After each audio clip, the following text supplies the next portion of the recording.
Hello and thank you for choosing this clean Amish romance from Sarah Miller. Before we begin, don't forget to hit that subscribe button. Your support helps us keep sharing more wonderful stories for free. Settle in as you step into a peaceful Amish community where faith is strong, hearts are open, and love finds its way. Enjoy. Copyright Sarah Miller. A Prayer for Susan by Sarah Miller. Chapter 1. Emma was glowing. Susan stood in the doorway of her Schwester's bedroom, watching Emma fold linens into neat squares with the quiet precision that always defined her. The late afternoon light caught the white of Emma's cap and turned it bright against her dark hair, and something in Susan's chest tightened at the sight. In 3 weeks, Emma would be married. In 3 weeks, she would belong to Daniel Kaufman, would live in his house, would build a life that no longer centered on this family, this home, their dad who had raised them both. Susan was proud. She was genuinely, deeply proud of her Schwester for finding the courage to love again after so many years of guarding her heart. Emma deserved this happiness. She had earned it through patience and faith and the slow, difficult work of letting someone in. But beneath the pride, something else stirred. Something Susan didn't want to name. "You're staring," Emma said without looking up. "I'm admiring." Susan stepped into the room and settled onto the edge of Emma's bed. "You look different. Lighter somehow." "I feel lighter." Emma paused in her folding, her brown eyes soft with something Susan had rarely seen in her Schwester. "Peace, perhaps. Or hope. I did not think I would ever feel this way again. After Ben, after everything, I had convinced myself that contentment was enough. That wanting more was foolish. And now? Now I understand that contentment without hope is just another word for giving up." Emma resumed her folding, her movements unhurried. "Daniel taught me that. Or perhaps God did, through Daniel." Susan's throat tightened. She loved her Schwester. She wanted nothing but joy for Emma's future. But somewhere beneath that love, a small and shameful part of her whispered, "And what about me? What happens when she's gone?" She pushed the thought away. It was selfish. It was small. Emma's wedding was not about Susan's fears. It was about joy, about new beginnings, about the future God had prepared for her Schwester. Susan had always been the one who stayed. When Mam grew ill, Susan had stayed. When Emma withdrew into her walls of caution, Susan had stayed. When their dad retreated to his workshop with his grief, Susan had stayed and kept the house running, kept the meals coming, kept the ordinary rhythms of life moving forward. Staying was what she did. It was who she was. And she was fine with that. Or so she told herself. In the quiet hours of the night, when the house was still, and her thoughts would not settle, Susan sometimes asked herself what her life might look like if she'd made different choices. If she'd let someone court her during those years when other girls were pairing off and planning futures. If she hadn't wrapped her identity so tightly around being useful that she'd forgotten how to want anything for herself. But those were dangerous thoughts. They led nowhere. Gut. And Susan had learned long ago that wanting things for herself only led to disappointment. It was better to want nothing. Better to find satisfaction in being needed. "I should help Dade with supper," Susan said, rising from the bed. "He will forget to eat if someone does not remind him." Emma's gaze followed her to the door. "Susan, are you all right?" "Of course." Susan forced a smile. "I am happy for you. Truly." She left before Emma could ask anything more. Henry Wagler was in his workshop when Susan found him, his broad hands moving over a piece of walnut with the careful attention he brought to everything he made.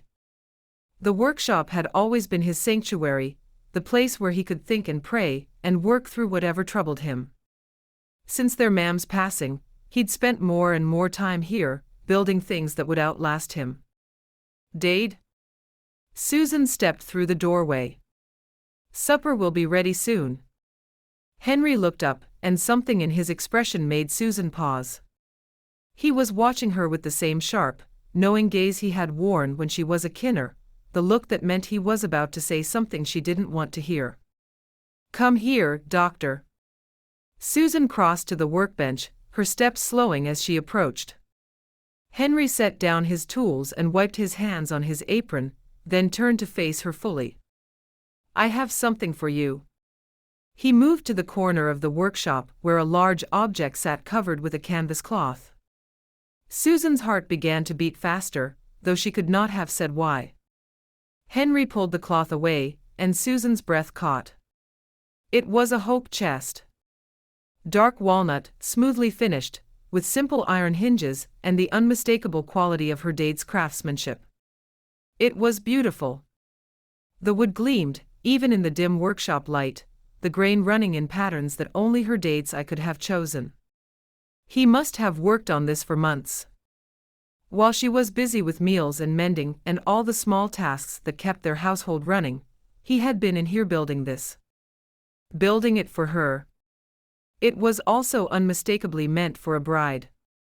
"Dade," Susan's voice came out strange, thin. "What is this?" "It is yours." Henry's voice was gentle but firm. "I made one for Emma, and now I have made one for you." Susan stared at the chest, her mind racing. Emma's hope chest had changed everything. Emma had found the note inside, the prayer their dade had written to Ma'am, and that note had somehow led her to Daniel, to love, to this wedding that was now only weeks away. And now Henry had made a chest for Susan.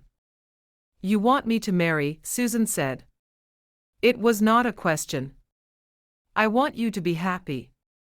Henry's sharp eyes softened. "Whatever that looks like. I am happy." The words came out too quickly, too defensively. Susan made herself breathe. "I am content here, Dade. Taking care of you, taking care of the house. Emma is the one who needed to find love. I have everything I need." Henry was quiet for a long moment. His weathered face was unreadable, but Susan could see the love in his eyes, the worry he was trying not to show. "The chest is yours," he said finally. "Do with it what you will. But it is yours." Susan didn't know what to say. She didn't know what to feel. Part of her wanted to refuse, to push the chest away, and insist she had no use for it. But another part, a deeper part, understood that refusing would hurt her dade in ways she could not bear. "Denki," she managed. I will take it to my room." Henry helped her carry the chest upstairs, his strong hands steadying one end while she guided the other.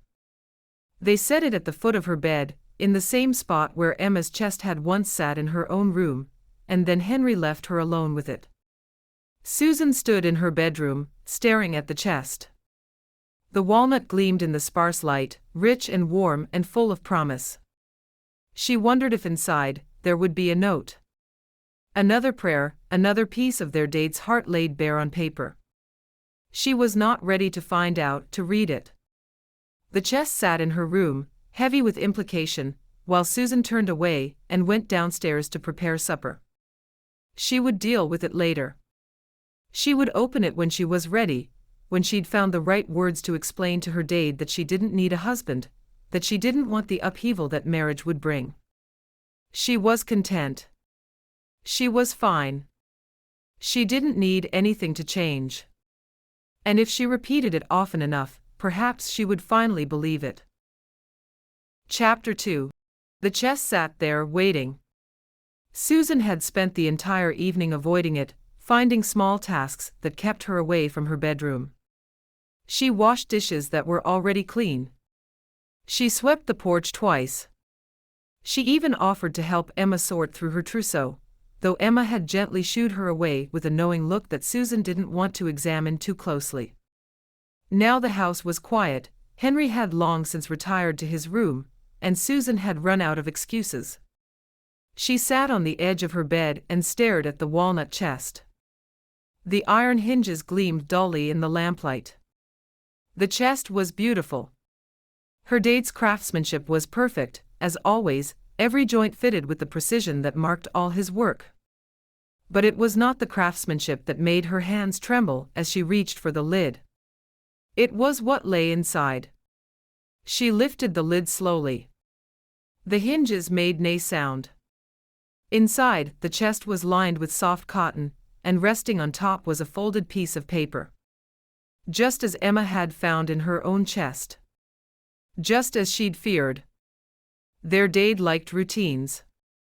If something worked, he repeated it, almost to a fault. Susan's throat tightened. She didn't want to read it. She didn't want to know what her dade had written to Mam about her, what prayers he offered up, what hopes he held for her future. She picked up the note anyway. The paper was thick beneath her fingers, the handwriting achingly familiar. Her dade's careful script, each letter formed with the same patience he brought to his woodwork. Susan unfolded the note and began to read. My dearest Mary, I write this with care because Susan has always been the one who stayed. Susan's breath caught. The one who stayed. As if that were something that needed explanation. As if staying were a problem to be solved rather than a choice freely made. She has a faithful heart and steady hands, and she gives herself quietly, without asking if it costs her too much. Costs her too much. The words burned. Did her dade think she was suffering? Did he think her care for him was some kind of burden she bore in silence? I have watched her place others first so often that I fear she has forgotten she is also one of Gott's kinner. Susan's hands tightened on the paper. Forgotten she was one of Gott's kinner. What did that even mean? That she was failing somehow. Was her service not enough?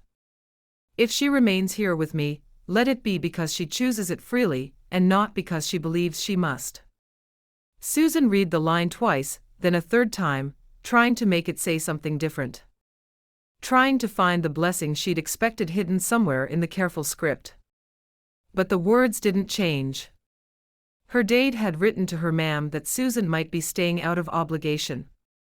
That her presence in this house, her years of service, her daily acts of love and care might be nothing more than chains she'd wrapped around herself without even knowing. The words blurred as her eyes stung. He thought she stayed out of obligation. He thought she was trapped here, serving a duty she'd never asked for. As if her love for him, her care for this house, was nothing more than a chain she couldn't see. I pray she will not mistake duty for obedience or fear of change for contentment. Fear of change. Susan stopped reading. The words were a blow. Each one landed harder than the last, and by the time she reached fear of change, she could barely breathe. Her dade thought she was afraid. He thought her contentment was false, a mask hiding some deeper unhappiness she wouldn't admit. He had written these words to Mam, confessing his worry that his younger doctor was too weak to see her own life clearly. The note continued, but Susan couldn't make herself finish it. The words she'd already read were enough. More than enough. She folded the paper with shaking hands and pressed it back into the chest. The lid closed with a soft click that sounded like a door shutting. For a long moment, she sat motionless, the lamplight flickering across the walls, her heart beating too hard against her ribs. She'd expected a blessing. A prayer for happiness, perhaps, or words of love and encouragement as her Schwester married and Susan's own future remained uncertain. Instead, she had found judgment. Her dade, who spoke so little and listened so well, had written to her dead Mam that Susan was afraid. That she stayed out of obligation rather than love. That she'd somehow lost herself in the service she gave so freely. The hurt was a physical thing, pressing against her chest, making it hard to breathe. She'd given everything to this family. When Mam grew ill, Susan had been the one to sit by her bedside through the long nights. When Emma withdrew into her grief, Susan had been the one to keep the house running. When Henry retreated to his workshop, Susan had been the one to ensure he ate, that the garden was tended, that life continued in some recognizable form. And this was what he thought of her. That she was afraid. That she was trapped. That her contentment was a lie. The hurt began to shift, hardening into something sharper. Something close to anger, though Susan had rarely allowed herself that particular emotion. How dare he? How dare he assume he understood her heart better than she did? She was not afraid of change. She was not clinging to this house out of fear. She loved her life here. She loved caring for her Dade, loved the rhythm of the days, loved knowing that she was needed and useful and present. And if that was not enough for him, if he needed her to want something more, something different, something that would take her away from everything she'd built here, then perhaps he didn't know her as well as he thought. Susan stood abruptly.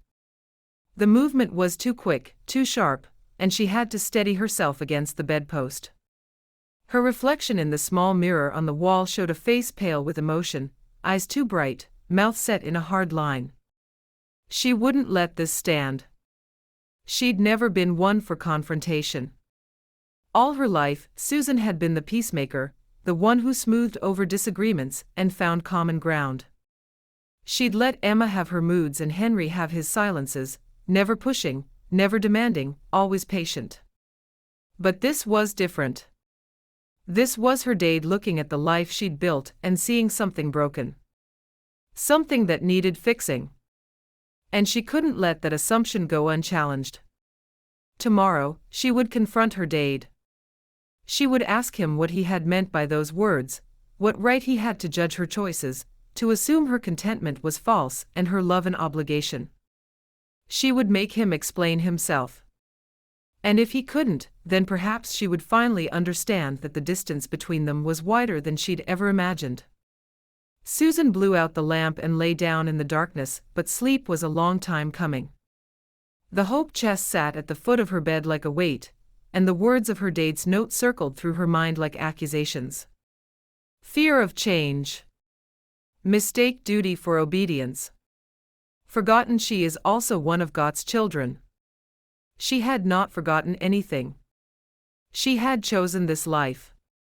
And tomorrow, she would make her Dade understand that. Nay, matter what it costs them both. The hope chest sat in the darkness, holding its secrets, waiting for a conversation that would change everything. Chapter 3.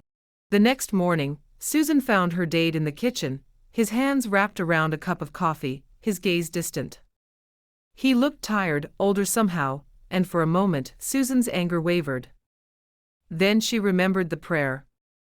Fear of change. Mistake duty for obedience. The words had circled through her dreams, sharp and accusing, and she woke with her jaw clenched and her heart hard. I read it, she said. Henry looked up. Read what? The note. In the chest. Susan's voice was steady, but her hands were not. She pressed them against her apron to still them. I know what you think of me now. Henry set down his coffee slowly. His expression changed, developing a wariness Susan had never seen before. What do you mean? You think I am afraid. The words came out harder than she intended. You think I stay here out of obligation, not love. You wrote to Ma'am that I have forgotten I am one of Gott's kinner. As if my care for you, for this house, for this family, is some kind of failure. Susan, that is not what I. You gave Emma a hope chest, and she found love. Now you give me one and expect me to do the same. Susan's voice rose despite her efforts to keep it level. You want me married and gone so you don't have to worry about me anymore. Outside, the sound of hooves and the crunch of wheels on gravel went unnoticed. Neither of them heard the wagon pulling into the yard, or the heavy footsteps crossing to the porch. They were too caught up in this moment, this rupture that had been building since last night, since last year, since long before Susan had found words to name it. Henry stood from the table, his chair scraping against the floor. His face was pale, his eyes wide with something that looked almost like shock. "Doctor, you misunderstand what I meant." "I understand perfectly." Susan took a step back as if distance could protect her. "You think my contentment is false. You think I'm hiding from life instead of living it. You wrote those words to Ma'am as if you were confessing some secret worry you couldn't speak aloud." "I was confessing my own weakness," Henry said, his voice rising now, too. "Not judging yours." Susan shook her head, unwilling to hear it. "You wrote that I have forgotten I am Gott's kinner. That I might mistake duty for obedience or fear of change for contentment." Those words were clear enough. They were fears, Susan. Prayers. Not judgments. Then why write them at all? Her voice cracked on the question. Why put those words on paper where I would find them and wonder what you truly think of me? Henry's hands opened and closed at his sides.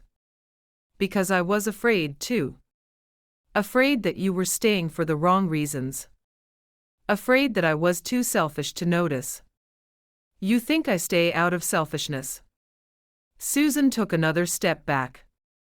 You think my care for you, for this family, for everything Ma'am built before she died, is something to be suspicious of. Nay, Doctor. That is not what I meant. Then what did you mean? Susan's throat was tight, her chest aching. Because those are not the words of a dade who trusts his doctor. Those are the words of a man who thinks she is making a terrible mistake. I never said that. You didn't have to say it directly. You implied it to Ma'am. Did you think I would never read it? Susan's voice cracked. Why leave it in the chest? I found it, and of course I read it, and now I know what you truly think. Henry pressed a hand to his forehead, his broad shoulders bowed as if under a weight. Susan, please. Sit down. Let me explain. There is nothing to explain. Susan was shaking now, her whole body trembling with an emotion she couldn't name. Anger, jaw. But there was something else beneath it, something that ached and burned in equal measure. You want me to leave. You want me to find a husband and build a life somewhere else so you don't have to feel guilty for keeping me here. She heard how the words sounded even as she spoke them. Harsh. Accusatory. Selfish. The kind of words that couldn't be taken back once released into the air between them. That is not what the note says. Henry's voice broke slightly. If you would read it again, carefully, you will see. I read it carefully enough. Susan moved toward the door. I read every word. And I heard what you were saying, even if you didn't mean for me to hear it. Susan, wait, please. But she was already through the door, pushing past the heavy frame into the bright morning light. She needed air. She needed space. She needed to be anywhere but in that kitchen, looking at her dade-stricken face, and wondering how she'd misread him so completely for so many years. She took 3 steps onto the porch before she stopped. A man stood at the bottom of the steps, his hat held in his hands as if he'd been about to knock. Tall and broad-shouldered, with dark hair and calm brown eyes that widened slightly at the sight of her. Reuben Wagler. The quiet neighbor who helped her dade with heavy work. The unmarried man who kept to himself and rarely spoke at gatherings. The man who was now standing in her yard as a witness to the worst moment of her life. Susan's heart lurched. How long had he been standing there? How much had he heard? Reuben shrugged his shoulders, his expression carefully neutral. I came to help your dead bring in the new table. I didn't mean to interrupt. Susan stared at him, her mind racing. The new table. Henry had mentioned it days ago, something he was building for a neighbor, something that would need an extra pair of hands to carry. She'd forgotten it entirely. Reuben's expression was carefully neutral, but his eyes held something else. Understanding, perhaps. Or worse, pity. You're not interrupting, she managed, though her voice sounded strange to her own ears. I was just leaving. Susan. He took a half-step toward her, then stopped himself. Whatever he had been about to say, he thought better of it. She moved past him without waiting for more, her feet carrying her down the steps and across the yard toward the lane. She didn't know where she was going. She couldn't stay here, couldn't face whatever questions might be forming behind Reuben Byler's calm brown eyes. Behind her, she heard the kitchen door open again. Henry's voice, low and strained, as he greeted Reuben. The words were indistinct, but the tone was unmistakable. Something had broken between them. Something Susan was not sure she could repair. And now there was a witness to the breaking. She walked faster, her eyes burning, her breath coming in sharp gasps that might have been sobs if she let them. The morning sun was warm on her face, mocking her with its brightness, and the lane stretched ahead of her like an accusation. Fear of change. Perhaps her dad was right. Perhaps she was afraid. But if she was, it was not of change itself. It was of what change might cost her. What it had already cost her, in the space of a single morning. She didn't look back. She couldn't bear to see whatever expression waited on Reuben Byler's face, or worse, the devastation on her dad's. She'd done something today that couldn't be undone. She'd spoken words that couldn't be unspoken. And the worst part was, she still didn't know if she'd been right to say them.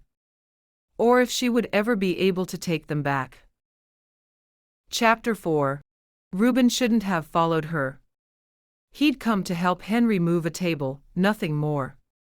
A simple task between neighbors, the kind of quiet assistance that held their community together. He'd not expected to step into the middle of a storm. But the look on Susan's face as she pushed past him, the way her voice cracked on those final words to her dad, unsettled something in him. She'd been hurt. Deeply, visibly hurt. And she'd fled because of it. Henry came out, said hello, and then gestured for him to follow him back inside. But here he was staring after Susan, unable to move. He glanced back at the house. Through the kitchen window, he could see Henry standing motionless, his hands braced on the table, as if he needed it to hold him upright. The man looked as though someone had struck him. Whatever had passed between them, it was not Reuben's business. He should go inside, help with the table, and pretend he'd heard nothing. Instead, he followed Susan. It was not his place. He knew that. Susan Wagler was Henry's doctor, not his concern. Whatever trouble existed between them was family business, the kind of private pain that outsiders only made worse by intruding. But Reuben had spent too many years watching people walk away from hard conversations. He'd seen what happened when hurt went unaddressed, when anger festered into something harder. And something in Susan's face, that raw blend of fury and devastation, wouldn't let him turn away. She'd not gone far. He found her at the edge of the property, near the fence that separated the Wagler land from the lane beyond. Her back was to him, her shoulders rigid, her hands clenched at her sides. Susan. He kept his voice low, careful. I'm sorry. I shouldn't have been standing there. She spun to face him, and the look in her eyes stopped him cold. Not just hurt, it was fury. You heard, she said. It was not a question. Some of it. There was no point in lying. I didn't mean to. And what did you think? Her voice was sharp, brittle. What did you think of what you heard? Reuben hesitated. This was dangerous ground. He had no claim on Susan Wagler, no right to involve himself in her family's private matters. The wise thing would be to apologize again and leave. But something in her expression held him there. Something desperate beneath the anger, as if she needed someone, anyone, to understand. I think you're hurt, he said carefully. And I think you have a right to be. A right to be. Susan laughed, but there was nae humor in it. My own Dade thinks I am afraid. He thinks I stay here out of duty, not love. He wrote it in a prayer to my dead ma'am, and I found it in the hope chest he made for me. A hope chest, for me.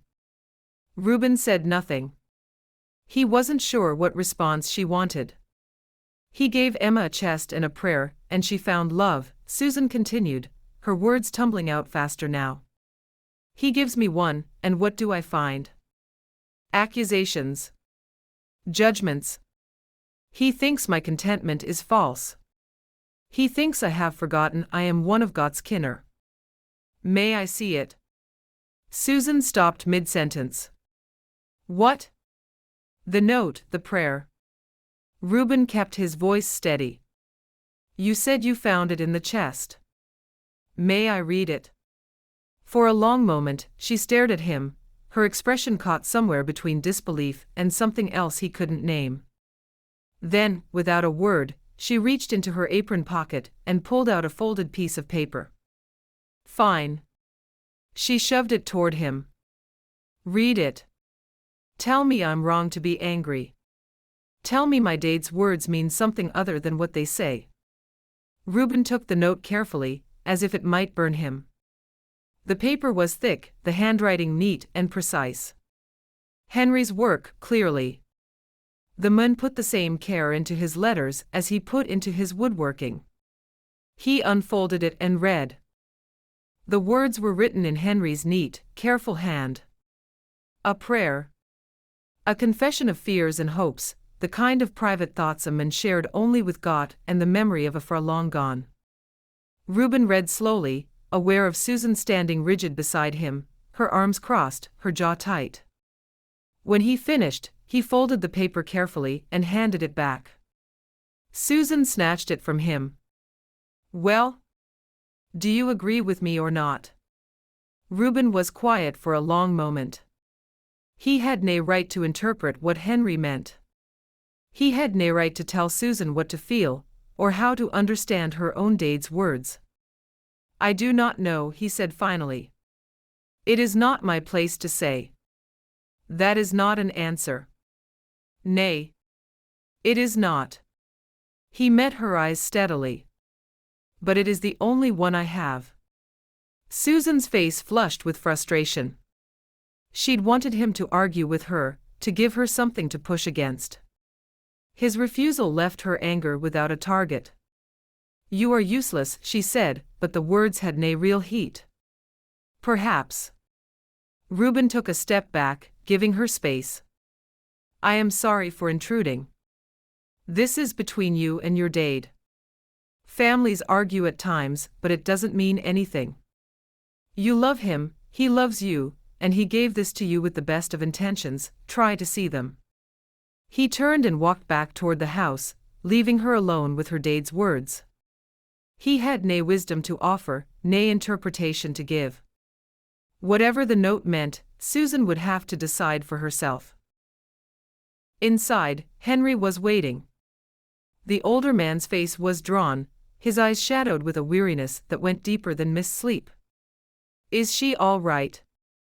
Henry asked. I don't know, Reuben said honestly. She's upset.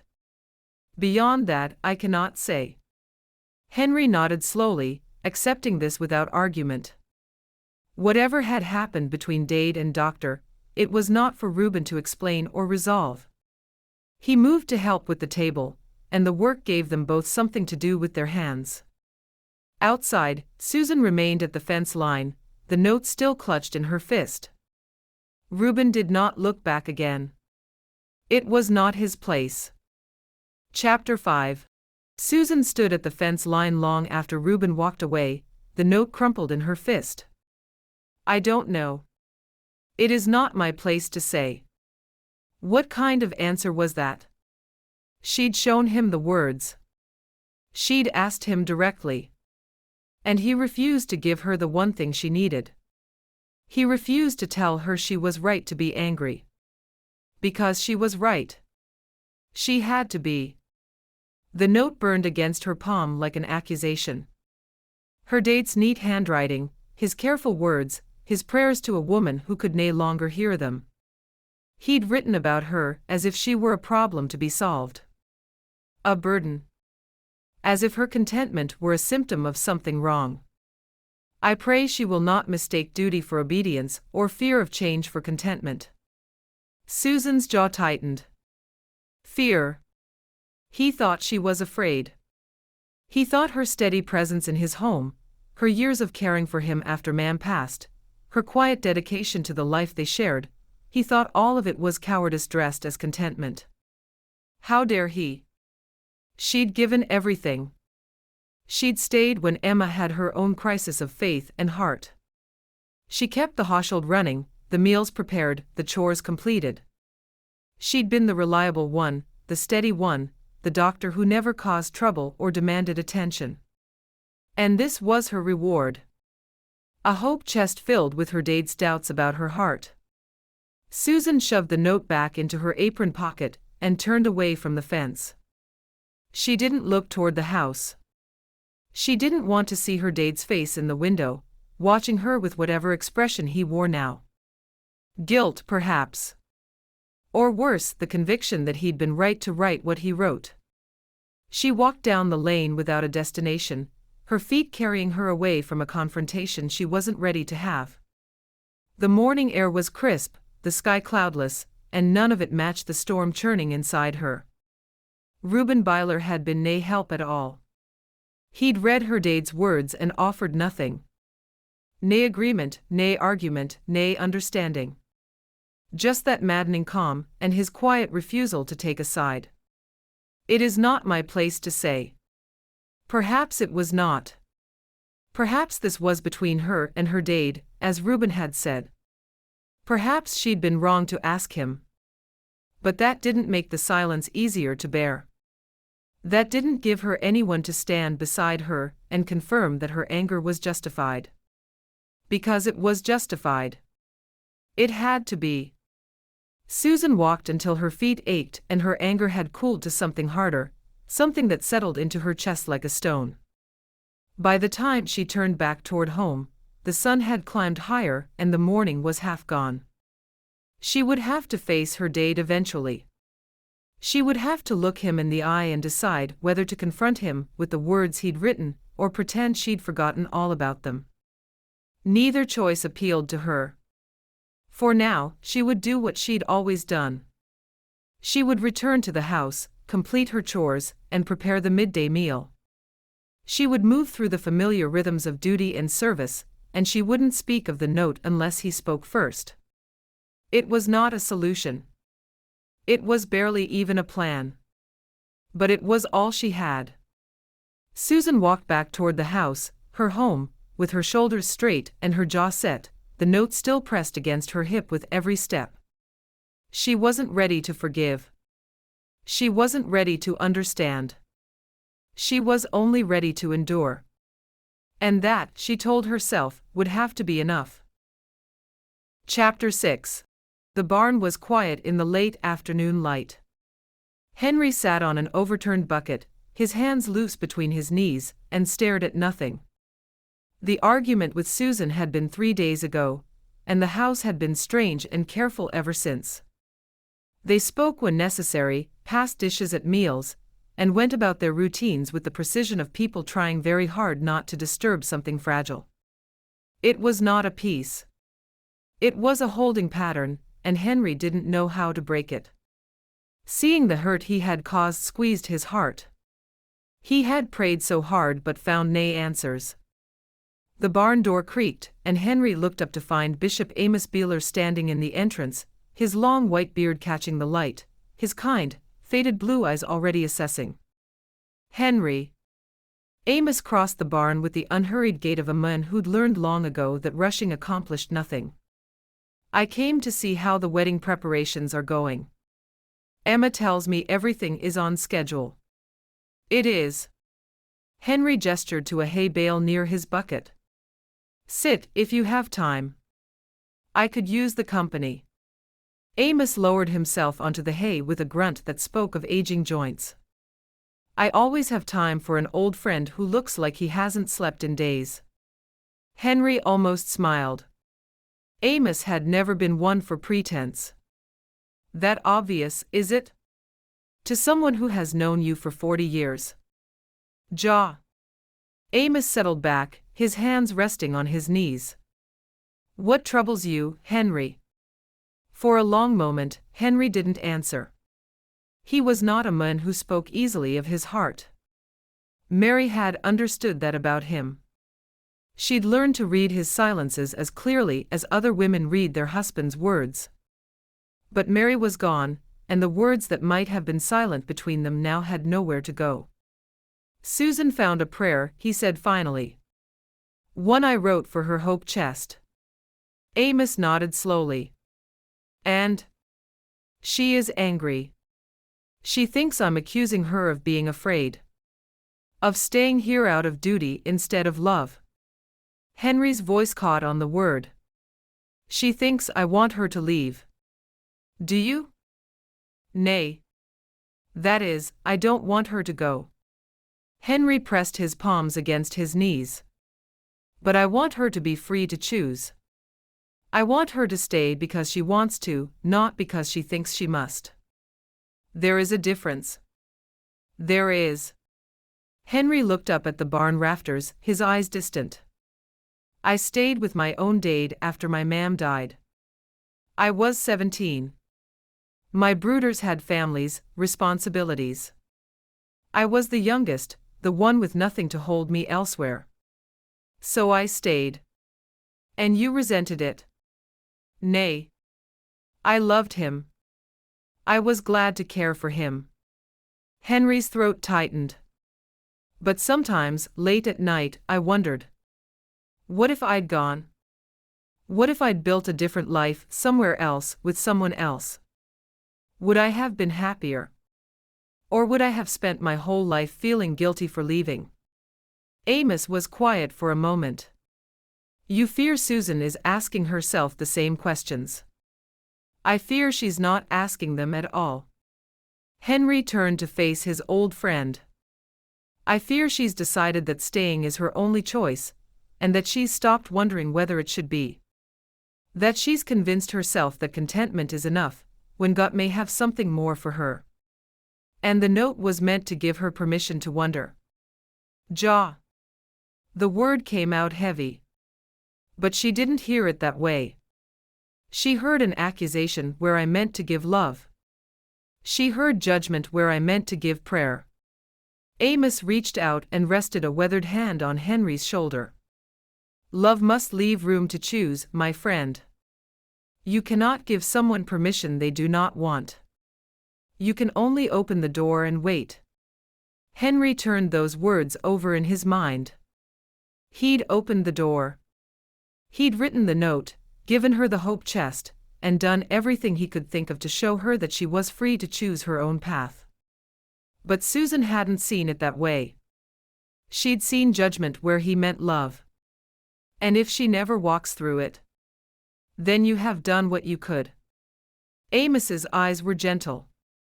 You have loved her enough to offer her freedom. What she does with that offer is between her and Gott.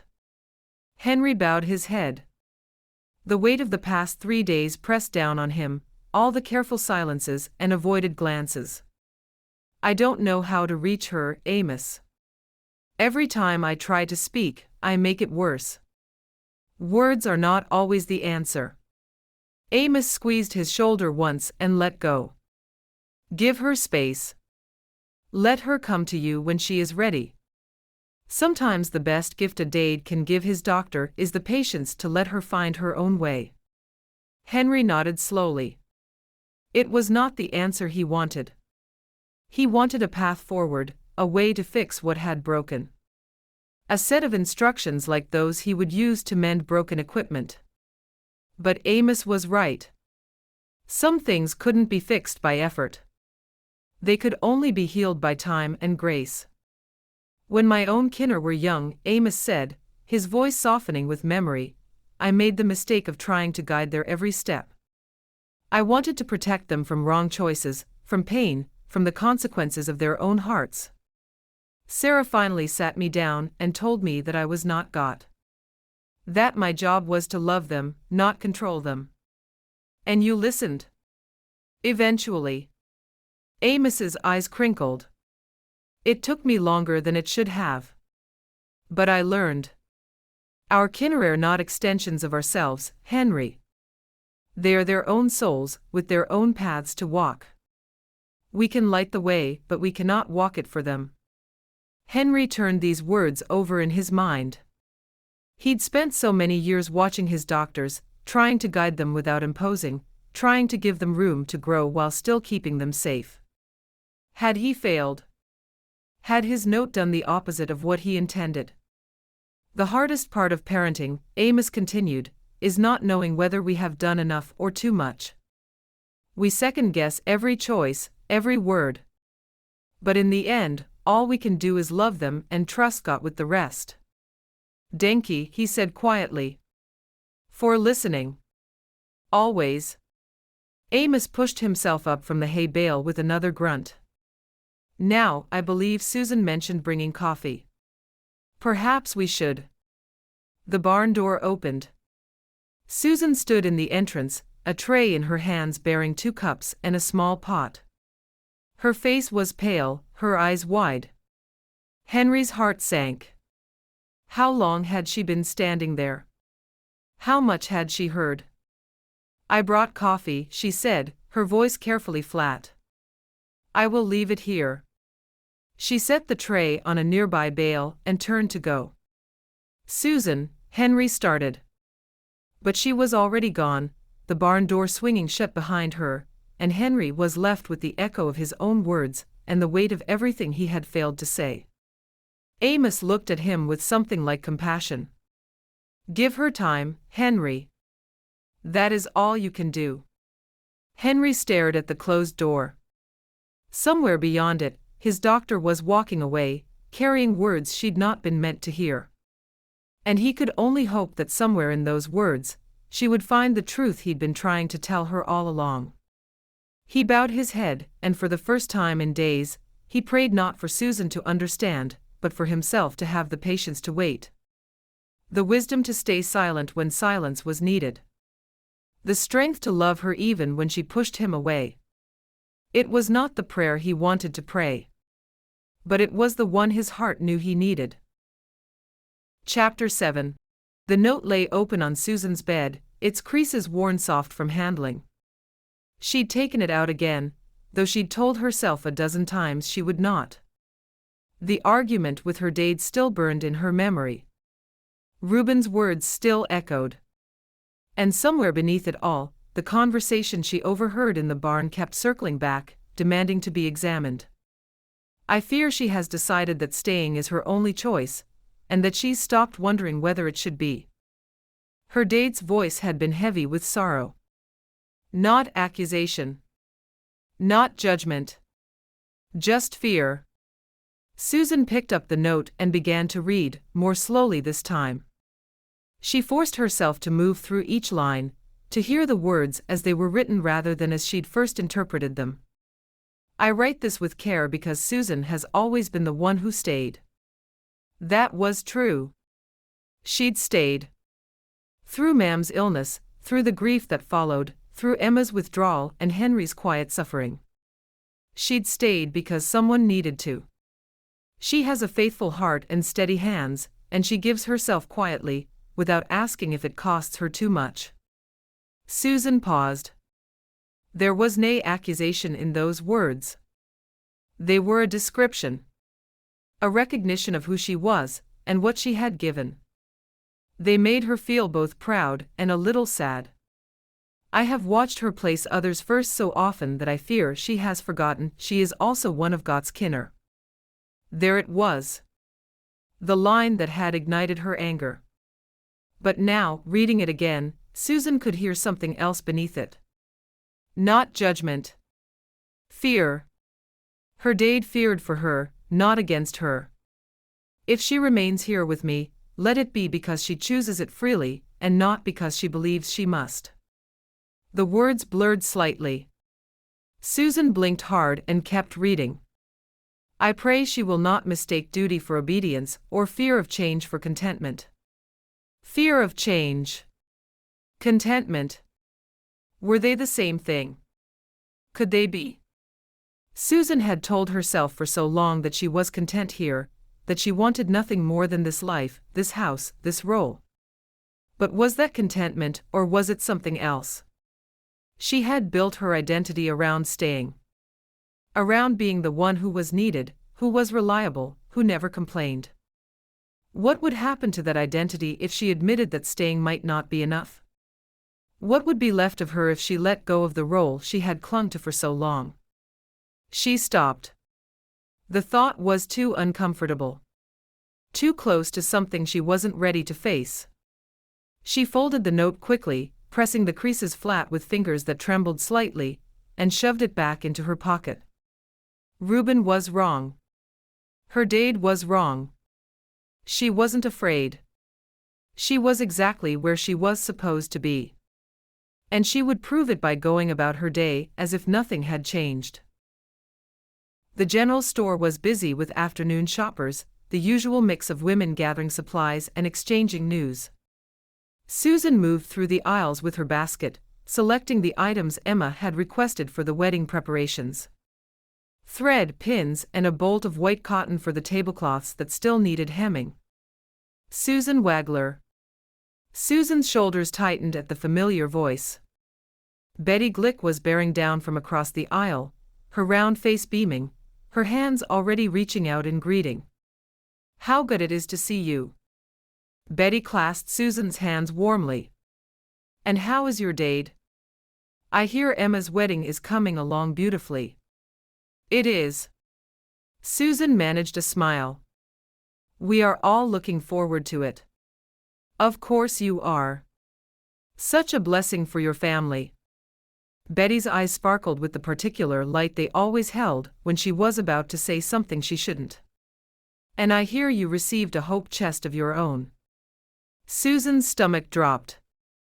"Where did you hear that?" "Oh, you know how these things spread." Betty waved a hand dismissively. "Did your dad write you a prayer as well? Like he did for Emma?" "I heard Emma's note led her straight to Daniel, in a manner of speaking." Such a romantic story.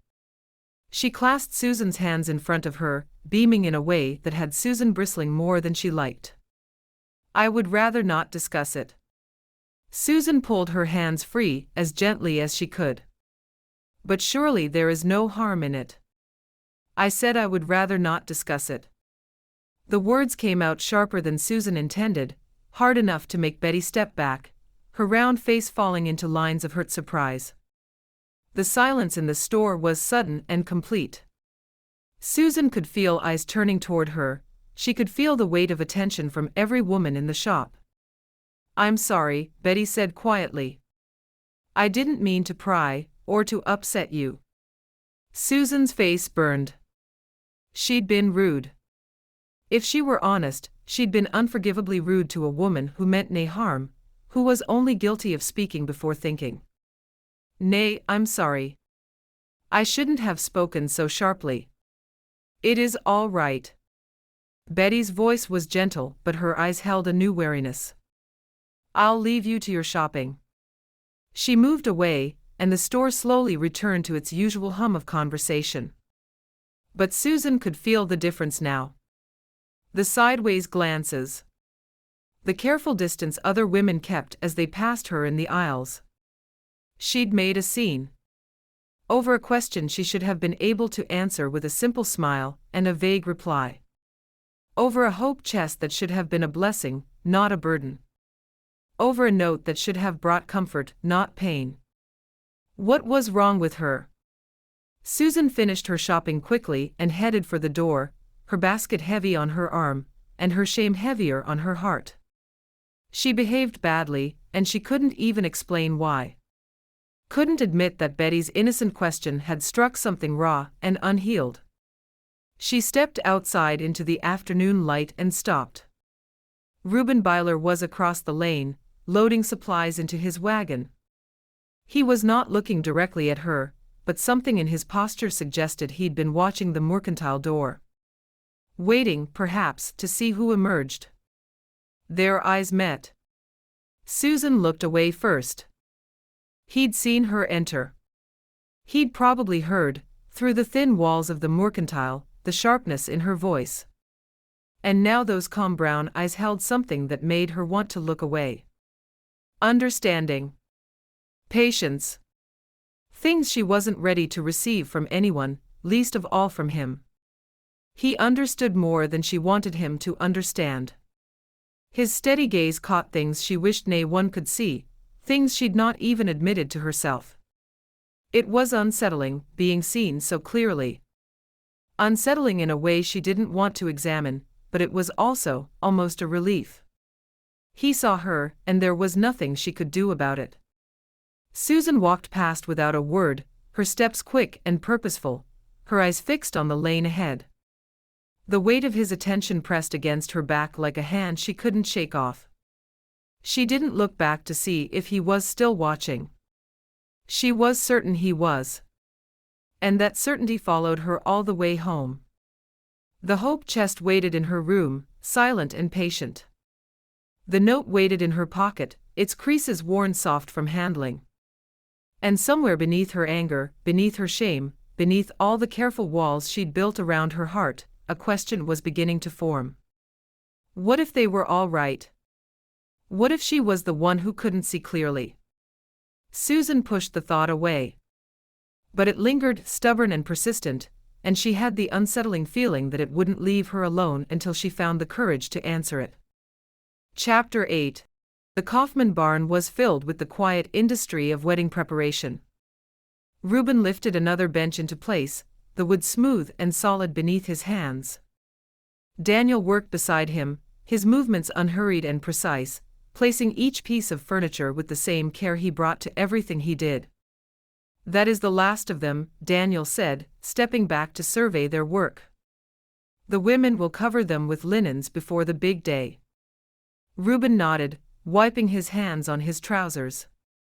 The barn had been transformed over the past few days, cleared of equipment and animals, scrubbed clean, and filled with row upon row of benches for the wedding guests.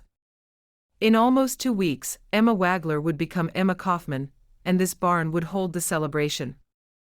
Daniel was watching him with an expression Reuben had come to recognize. Patient. Curious. Waiting for whatever Reuben wasn't saying. "You seem troubled," Daniel said.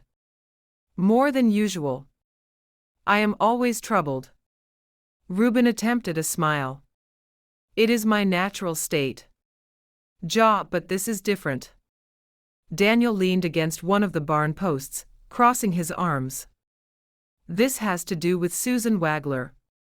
Reuben's hands stilled. "What makes you say that?" "Because I have eyes." Daniel's voice was gentle, without judgment. "And because I was where you are, not so long ago. Unsure how to step forward. Afraid of what stepping forward might cost." Reuben was quiet for a moment. Daniel had earned the right to ask. They'd been friends since boyhood, though their lives had taken different paths. Daniel had married young, lost his father to illness, and spent years alone before Emma came into his life. He understood waiting. He understood the fear that came with trying again. It was strange how two men could walk such different roads and end up in the same place. Daniel had loved and lost and grieved. Reuben had never loved at all. He'd been too busy with duty to make room for anything else. And yet here they both were, older than most when they finally stepped toward marriage, carrying the weight of years that could not be unlived. Was that what he was doing? Stepping toward marriage. The thought set his heart racing, but as he looked at it, he thought that perhaps that was what he wanted. "I don't know how to speak to her," Reuben admitted finally. "I spent so many years caring for my folks that I never learned." The other young men were at singings and gatherings, learning how to court, how to talk to women. "I was at home, making sure Ma'am had her medicine and Dade had his meals." "You learned other things instead." How to be patient. How to be useful. Reuben shook his head. But those are not the skills that win a woman's heart. Daniel pushed away from the post and came to stand beside him. You are wrong about that. Am I? Emma didn't fall in love with me because I knew the right words to say. Daniel's gray-blue eyes held a quiet certainty that Reuben envied. She fell in love with me because I showed her, through action, that I was trustworthy. That I would be patient with her fears and steady when she wavered. Words are easy to speak. Character is harder to demonstrate. Reuben considered this. It was true that he'd never been good with words. He spoke when necessary, said what was true, and left the rest to silence. But action. That he understood. That was something he'd practiced every day for nearly 2 decades. Susan is angry, he said. She misunderstood something her dad wrote for her, and now she is hurt and defensive and unwilling to listen to anyone. Including you. Especially me. Reuben remembered the look on her face at the store, the way she walked past without meeting his eyes. I tried to explain what the note actually said. She didn't want to hear it. But you spoke the truth. Ja. Then you did what you could.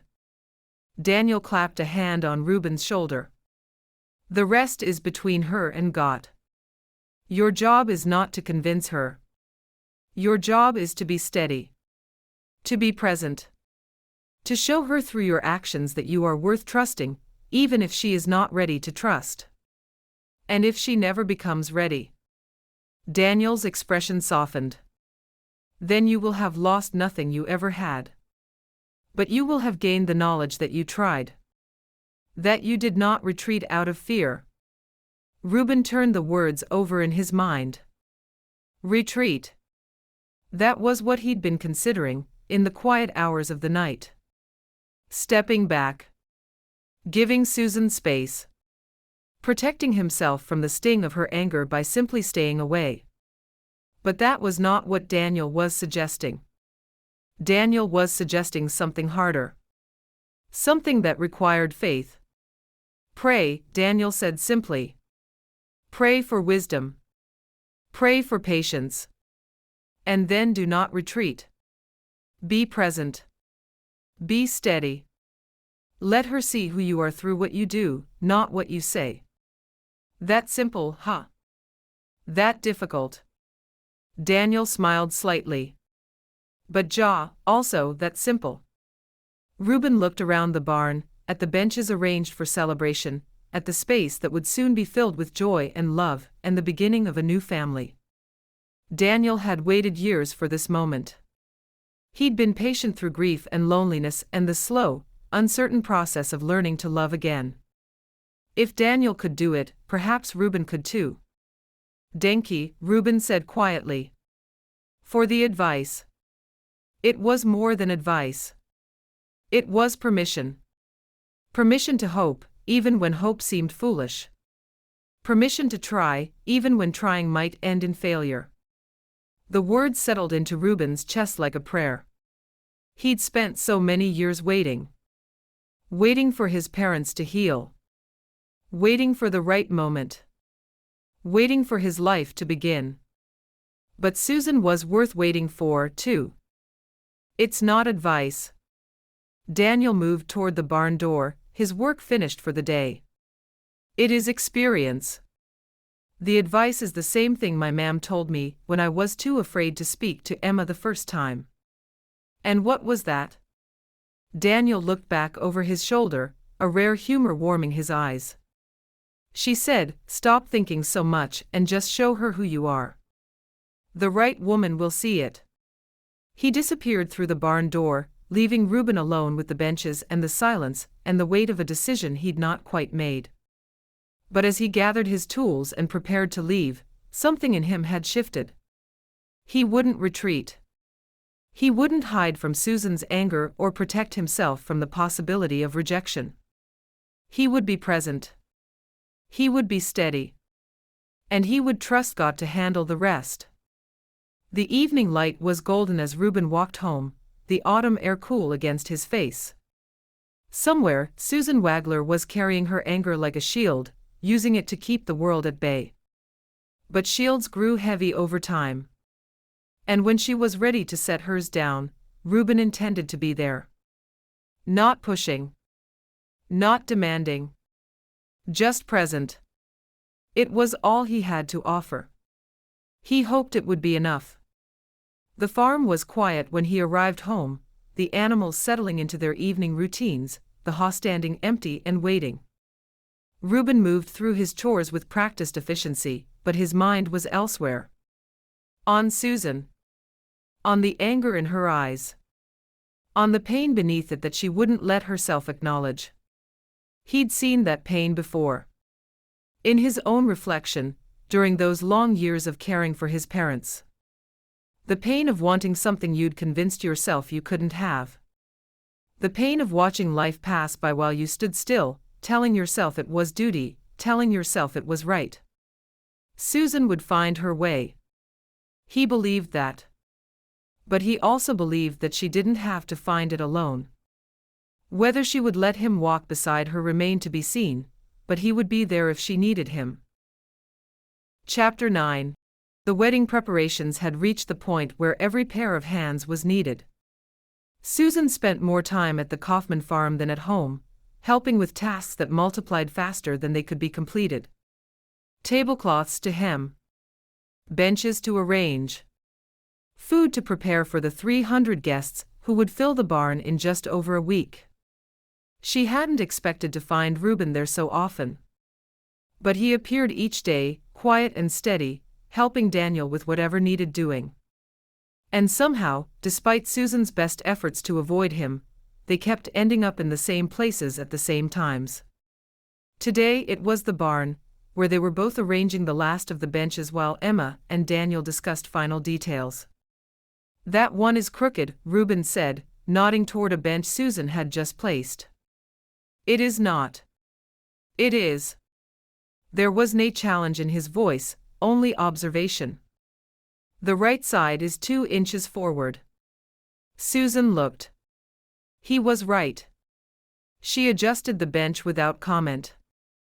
They worked in silence for several minutes, moving down the row of benches with an efficiency that surprised her. Reuben didn't rush, didn't crowd her, didn't try to fill the quiet with unnecessary words. He simply worked, and Susan matched his pace without quite meaning to. It was strange, working alongside someone without the pressure of conversation. With Emma, there was always talk. With the other women from the district, there was always gossip and questions and the gentle prodding that passed for friendship among their people. But with Reuben, there was only the work and the silence and the occasional glance that said more than words could. Afternoon light slanted through the high windows, warming the rows of freshly cleaned benches. The animals had been moved to temporary quarters for the wedding, leaving the space quiet and ready. It was peaceful here, despite the weight of the past few days, perhaps because of it. "You are good at this," she said finally, more to break the silence than anything else. Reuben glanced at her, one eyebrow slightly raised. "At moving benches?" "At working without talking." Susan's face warmed slightly. Most men need to fill every silence with their own voice. "I had plenty of practice." Reuben straightened another bench, his hands sure and careful. "My ma'am didn't like noise when she was ill. I learned to move quietly, to work without speaking, to let silence be enough." "That must have been difficult." "Some days." He paused, his hands resting on the bench. "Other days, it was a gift. Silence gives you time to think. To pray. To notice things you might otherwise miss, and caring for them, that was a gift too. One I wouldn't give up for the world." Susan wasn't sure how to respond to that. She busied herself with the next bench, adjusting its position even though it didn't need adjusting. She thought that he was a deeper man than people realized. There was no resentment at the years he'd given up helping his parents, only gratitude. That was rare and, she thought, precious. "You are good at this, too," Reuben said after a moment. The wedding preparations. Keeping everything organized. Making sure every detail is in place. Someone has to. But not everyone could do it as easily and as well as you. His voice was thoughtful, without flattery. You have a gift for caring. For making things work. Susan's hands stilled on the bench. It was the kind of thing her ma'am might have said, in the quiet moments when they worked side by side. The kind of thing no one had said to her since ma'am died. Her chest tightened. Not quite with pain, not quite with comfort. It was an ache she didn't have a name for. Denki, she managed. They finished the row in silence, then moved to the next. The afternoon light slanted through the barn windows, warm and golden, and Susan's shoulders loosened despite her better judgment. Reuben was easy to work with. He didn't demand conversation, didn't press for more than she was willing to give. He was simply present, steady, and unhurried, like a rock in a stream. "May I ask you something?" Reuben said as they reached the last row. Susan tensed. Why did you stay? I never saw you at the singing, out with young men, courting. You were always there, almost like your ma'am. He turned to face her, his brown eyes calm but intent. After your mampest. Why did you stay with your dade instead of seeking your own life? The question cut deeper than Susan expected. No one had ever asked her that before. Not Emma, not her dade, not the women at church who praised her devotion without wondering what it cost. She opened her mouth to give the easy answer, the one about duty and family and doing what needed to be done. But something in Reuben's expression stopped her. He wasn't asking out of curiosity. He was asking because he genuinely wanted to understand. Someone had to, she said finally. She was grieving in her own way. Pulling back. And Dade needed help. He needed someone to keep the house running, to make sure he ate, to remind him that life was still moving forward. And you couldn't trust anyone else to do it. Nay. The word came out sharper than she intended. It had to be me.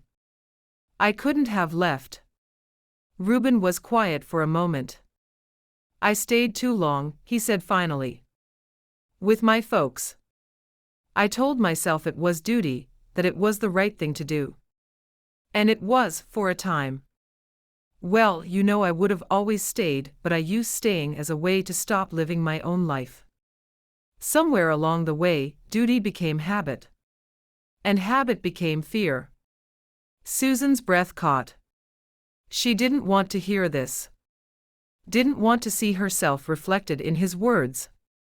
Fear of what? She asked, despite herself. Fear of leaving. Fear of what I might find outside the life I had built around their care. Reuben's voice was steady, but there was something raw beneath it. Fear that if I stepped away, I would discover I had nothing else. Nay other purpose. Nay other place. Susan said nothing. She couldn't speak, couldn't even look at him. His words were too close to truths she hadn't admitted, not even to herself. She'd told herself the same story for so long. That she was always there because she was needed. That she couldn't court because it was right to always be there. But what if the story had changed somewhere along the way, and she'd been too afraid to notice? I'm not saying you stayed for the wrong reasons, Reuben added quietly. I am only saying that sometimes the right reasons can become the wrong ones if we hold onto them too long. Sometimes we can stay and live our own lives too. Susan busied herself with the last bench, adjusting it twice even though it sat perfectly straight. We should finish before the light goes. Reuben let her change the subject without comment. They completed their work in silence, and when Reuben's ma'am called him inside for supper, Susan excused herself and walked home alone. That night, she sat on her bed and stared at the hope chest. The lamp flickered on her nightstand, casting long shadows across the walnut lid. The house was quiet around her, her Dade and Emma already retired to their rooms. The familiar creaks and settlings of the old building were the only sounds. The day's work had tired her body, but her mind wouldn't rest. Reuben's words kept circling back, demanding attention she didn't want to give them. His voice had been so steady when he spoke of fear. So certain. As if he'd walked this path before and found his way through. Duty became habit. And habit became fear. Her hand moved toward the lid. Stopped. Moved again. The chest sat closed, its secret still inside, and Susan turned away without opening it. She wasn't ready to read her Dade's words again. Not ready to face whatever truth they might hold. But for the first time since finding the note, a small voice whispered that Reuben might be right after all. Chapter 10. The wedding day dawned clear and cold. Susan stood at the edge of the Kaufman barn, watching the guests filter in. 300 people, maybe more, dressed in their best plain clothes, their faces bright with the anticipation that always accompanied an Amish wedding. Kinner darted between the rows of benches. Women carried dishes toward the tables that would soon be laden with food. Men clustered in small groups, their low voices a steady hum beneath the rustle of movement. And at the front of the barn, beneath the simple arch of autumn branches, Emma stood beside Daniel, her dark eyes calm and steady. Susan's throat tightened. Her Schwester was beautiful, not in the way of Englisher brides, with their white gowns and elaborate veils, but in the quiet way of their people.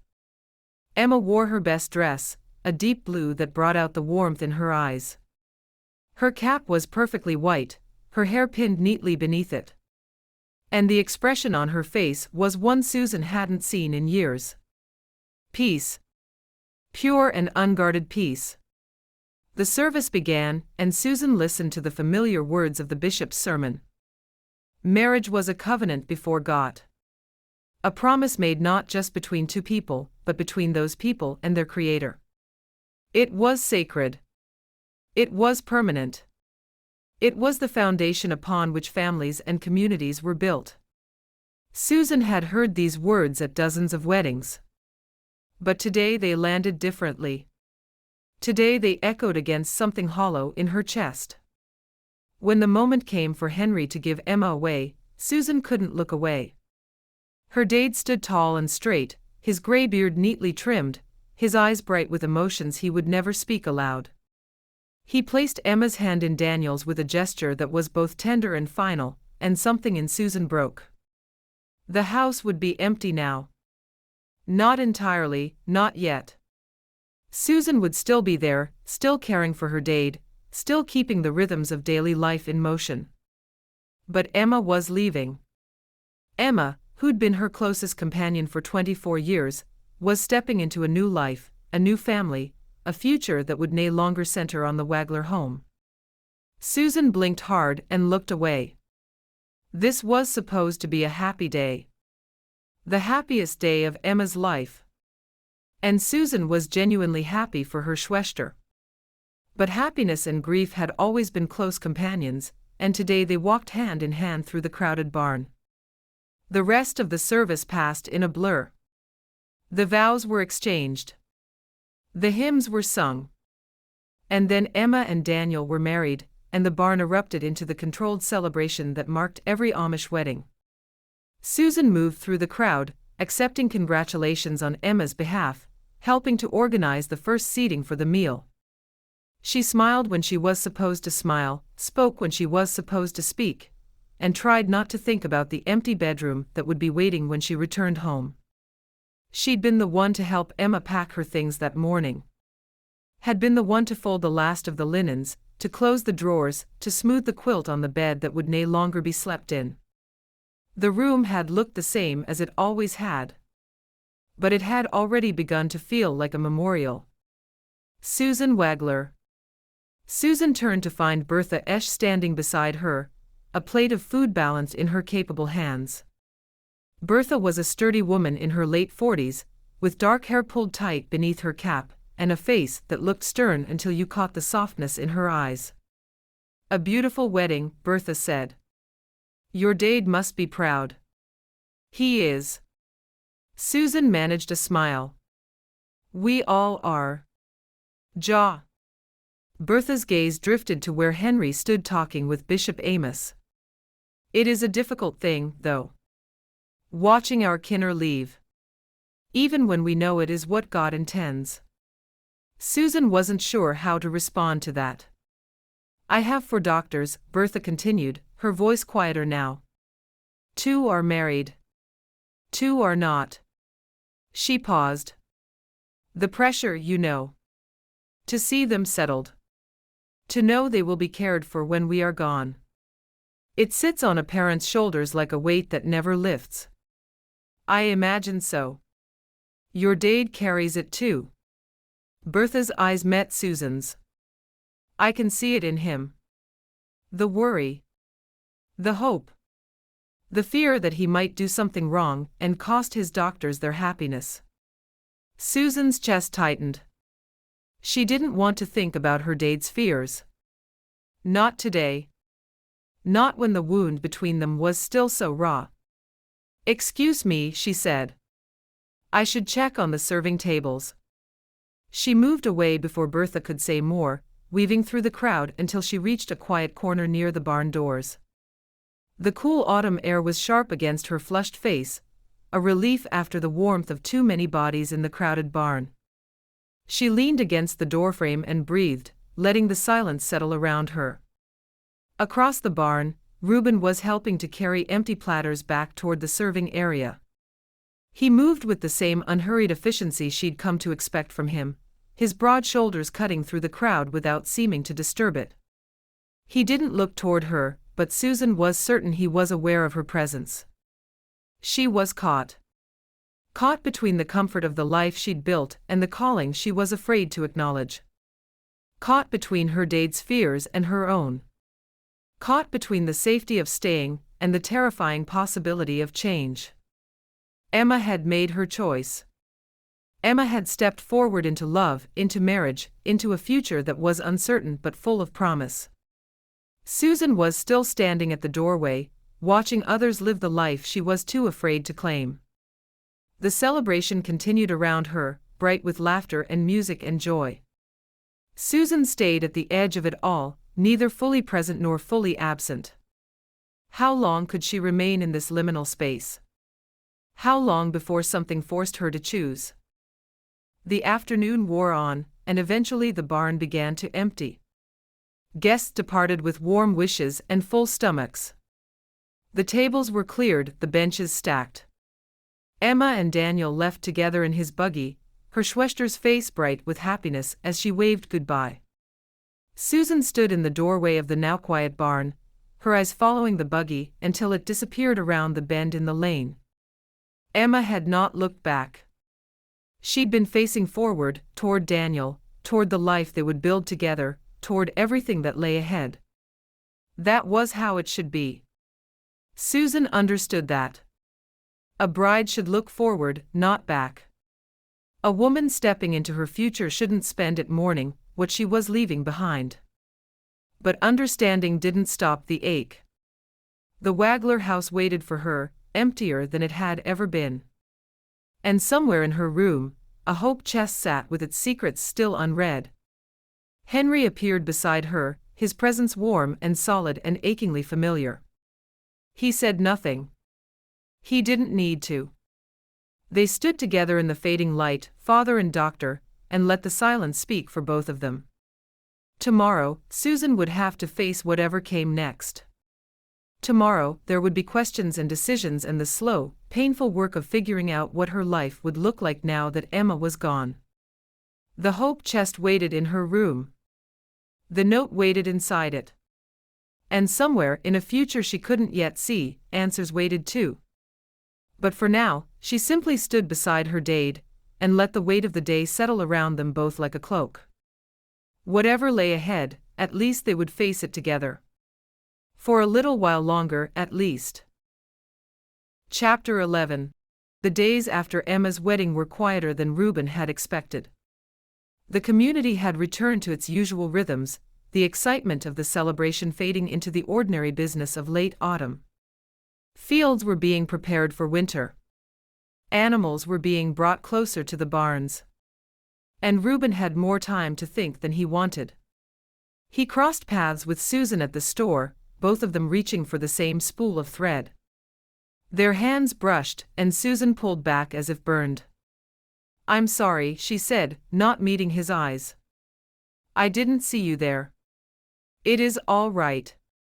Reuben gestured for her to take the thread. "I can wait." They stood in awkward silence while Susan completed her purchase. The store was nearly empty, the afternoon light slanting through the windows, and Reuben was aware of every breath, every small movement, every beat of his own heart. "Would you walk with me?" he asked as Susan turned to leave. The words surprised him. He'd not planned to say them. Susan hesitated. For a moment, Reuben was certain she would refuse. But something in her expression shifted, and she nodded once, briefly. They walked together down the lane, past the shuttered houses and the bare-branched trees. The air was cold, carrying the promise of the winter to come. Neither of them spoke for several minutes. "I have been thinking," Reuben said finally. "About the years I spent caring for my folks. About what I gave up. About what I might have missed." It was not the kind of thing men usually said, not in their community, where feelings were kept quiet and struggles were borne in silence. Susan glanced at him, surprised by his honesty, but said nothing. "I am 28 years old." The words came out harder than he intended. "Most men my age have been married for a decade. Have kinner running through their houses. Have built lives that look like something." He shook his head. "I have a farm I run alone and a house that echoes when I walk through it." "You had reasons for staying," Susan said quietly. "Gut reasons. The right reasons." Reuben stopped walking and turned to face her. "Don't get me wrong, I loved caring for my parents, but sometimes I wonder if I waited too long." He shook his head. "If I could have cared for them and lived a little more. Now, I wonder if the season for beginning passed me by while I was busy being dutiful." Susan's face was pale in the cold light. "You think it is too late for you?" "Some days." Reuben's voice caught. "Some days I'm afraid that I missed my chance. That the life I might have had is no longer possible because I spent too many years with the wrong mindset. Caring for someone does not have to mean giving up your own life." They stood in the empty lane, the wind cutting between them, and Reuben waited for Susan to say something. Anything. He'd laid himself bare, confessed fears he'd never spoken aloud, and now he stood exposed in the cold afternoon light. But her eyes had gone distant, focused on something he couldn't see. A memory, perhaps. A wound that had never fully healed. "My mam died on a Tuesday," she said finally. "I remember because she had asked me to make her favorite soup that morning, and I told her I would do it after I finished the washing. I thought there would be time." Reuben went still. The words hung between them, raw and unguarded in a way that Susan's words rarely were. She was trusting him with something precious. Something she didn't share easily. She was gone before the soup was finished. Susan's voice was steady, but there was something broken beneath it. "I sat by her bed and held her hand, and I promised myself I would never waste time again. Never assume there would be another chance. Never let the important things wait. Susan. But the lesson I learned was not the one I meant to learn." Susan's eyes met his, and Reuben saw the depth of pain there. "I learned that loving someone means losing them. That the more you care, the more it hurts when they are gone. I learned to be careful with my heart because I couldn't bear to feel that kind of loss again." Reuben's chest ached. He understood now. The anger, the resistance, the walls she'd built around herself like a fortress. They were not about him. They were not even about her date's note, or the hope chest, or the assumption that Henry wanted her married. They were about fear. The same fear that had kept him anchored to his parents' farm long after they needed him. The same fear that whispered, late at night, that beginning something new meant risking something precious. But where Reuben's fear was of being too late, Susan's fear was of loving at all. He'd been afraid of missing his chance. She was afraid of taking hers. It humbled him that she'd trusted him with this. That she had opened a wound she kept hidden from everyone else. He wanted to take her hand, to tell her that he understood, that he would never ask more than she could give. But he knew that pushing now would only drive her further away. Here were two people with two different fears, born from the same root. The knowledge that love always costs something. That caring meant risking. That opening your heart meant accepting it might be broken. And there was a vast difference between those two fears. His could be overcome with courage and a single step forward. Hers was deeper, older, rooted in a loss that had shaped her understanding of what love cost. Love does lead to loss, he said quietly. That is true. But it also leads to joy. To connection. To the kind of life that means something beyond just surviving. Susan shook her head. I cannot. Cannot? Or will not? Both. Her voice cracked. I'm not brave enough to risk it. Not now. Maybe not ever. The admission cost her. Reuben could see it in the way her shoulders curved inward, in the way her eyes dropped to the frozen ground. She was not pushing him away out of cruelty. She was protecting herself the only way she knew how. Reuben looked at her for a long moment. She was beautiful, standing there in the cold light, with her pain written across her face. She was kind and capable and everything he'd spent years hoping to find. But she wasn't ready. And he couldn't make her ready. Then I won't ask you to, he said. The words cost him more than he wanted to admit. I won't push you towards something you're not willing to choose. Susan's eyes widened. Reuben. I have spent my whole life being patient. He took a step back. I can be patient a while longer. But I won't pursue someone who has decided that hope is too dangerous. That is a decision only you can make. He turned and walked away before she could respond. His heart was heavy, his steps slow, and he didn't look back. He had spoken his truth. Every word of it. But truth didn't always feel like victory. Sometimes, truth left you walking alone in a cold lane, wondering if you had done the right thing or simply the hard thing. Perhaps they were the same. Perhaps that was what made them worth doing. The lane stretched before him, empty and cold, and Reuben walked it alone. He'd done the right thing. He was certain of that. Pushing Susan would only drive her further away. Demanding what she was not ready to give would destroy any chance they might have. But knowing he was right didn't make it hurt any less. He'd made his choice. He wouldn't chase a woman who couldn't choose to hope. He would wait and pray, and trust that God was working in ways he couldn't yet see. Now it was up to Susan to make hers. Chapter 12. The days grew shorter, and Reuben grew more distant. Susan didn't notice at first. Or perhaps she did, but she told herself it was what she wanted. Space. Distance. Room to breathe without the pressure of his calm brown eyes watching her, seeing too much.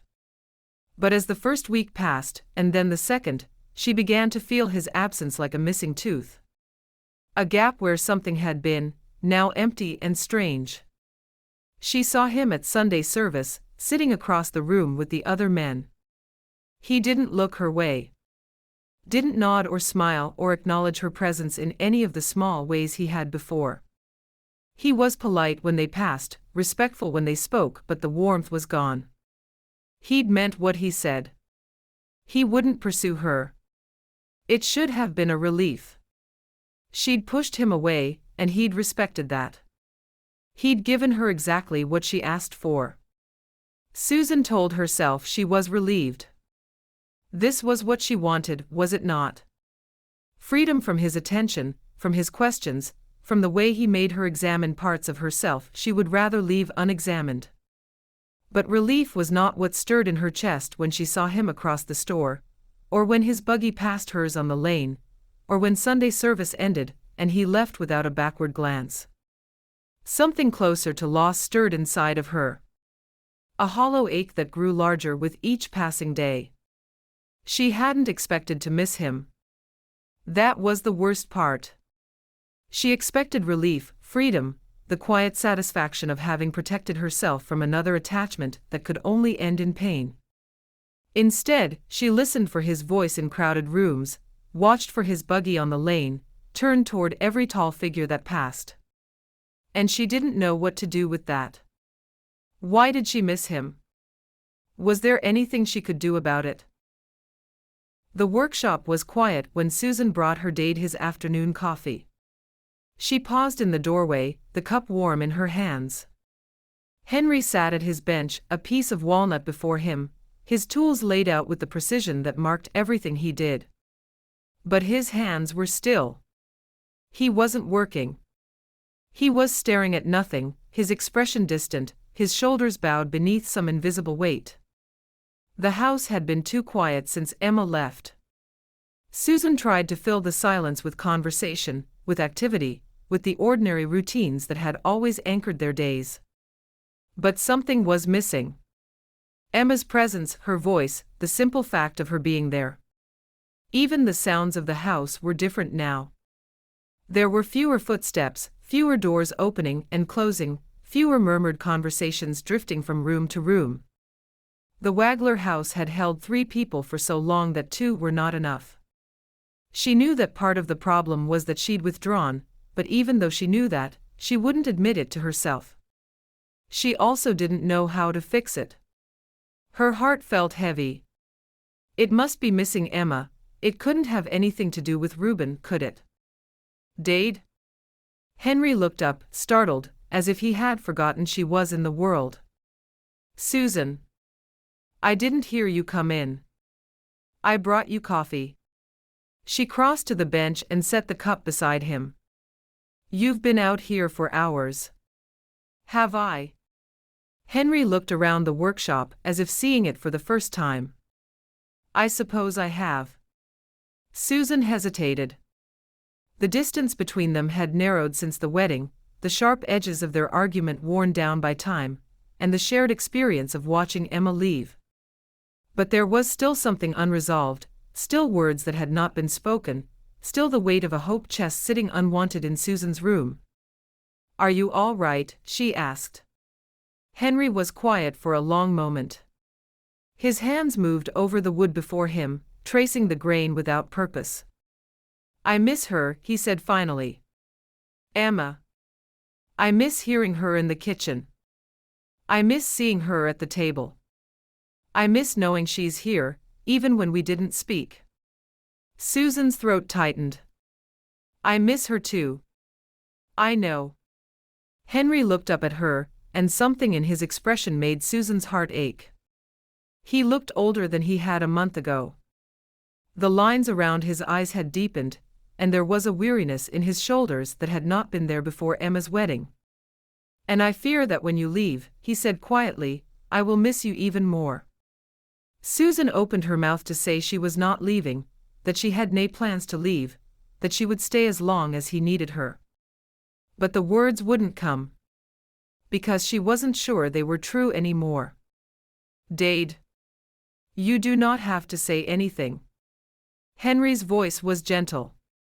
I'm not asking you to stay. I'm only telling you what I feel. That is all. Just telling you. It's a strange feeling, for I want you to find the joy of marriage. That doesn't mean I won't miss you. It was the most vulnerable thing her dad had ever said to her. There were nay demands, nay expectations. Just the truth of his heart, offered without conditions. Susan stood in the workshop doorway long after her dad returned to his work. His hands moved over the wood with careful precision, each stroke deliberate, and she understood something she hadn't understood before. She was not the only one who was afraid. Her dad was afraid too. Afraid of the empty house, afraid of the silence, afraid of what his life would become when both his doctors were gone. For years, Susan told herself she was staying because her dad needed her. Because the house couldn't run itself, because Emma was too gentle for the harder tasks, because someone had to be the strong one after Mam died. For years it was why she didn't mix at the singings, why she turned down every offered ride in a buggy, every offer of being taken to service. But standing in the workshop doorway, her dad's quiet figure bent over the wood, a harder truth pressed against her chest. Perhaps the truth was simpler than all her reasons. Uglier than all her excuses. Perhaps she'd been using duty as a shield. Hiding behind her dad's needs because it was easier than facing her own. Staying not because she was needed, but because she was afraid of what might happen if she left. Afraid of loving. Afraid of losing. Afraid of everything that came with stepping out of the safe, small life she'd built for herself. And somehow, knowing that made everything more complicated. Betty Glick found her at the store 2 days later. Susan. Betty appeared at her elbow, her round face bright with the curiosity that always preceded an uncomfortable question. "I've been meaning to speak with you." Susan braced herself. "About what?" "About your hope chest, of course."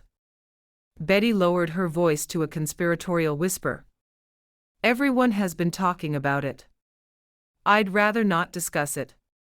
But surely you can tell me, Susan." Betty leaned in, her eyes were kind, but her question was not. "Did your dad write you a prayer? Like he did for Emma? And more importantly, will you ever actually leave home, or do you plan to stay with Henry forever?" The words were blunt and landed like a blow.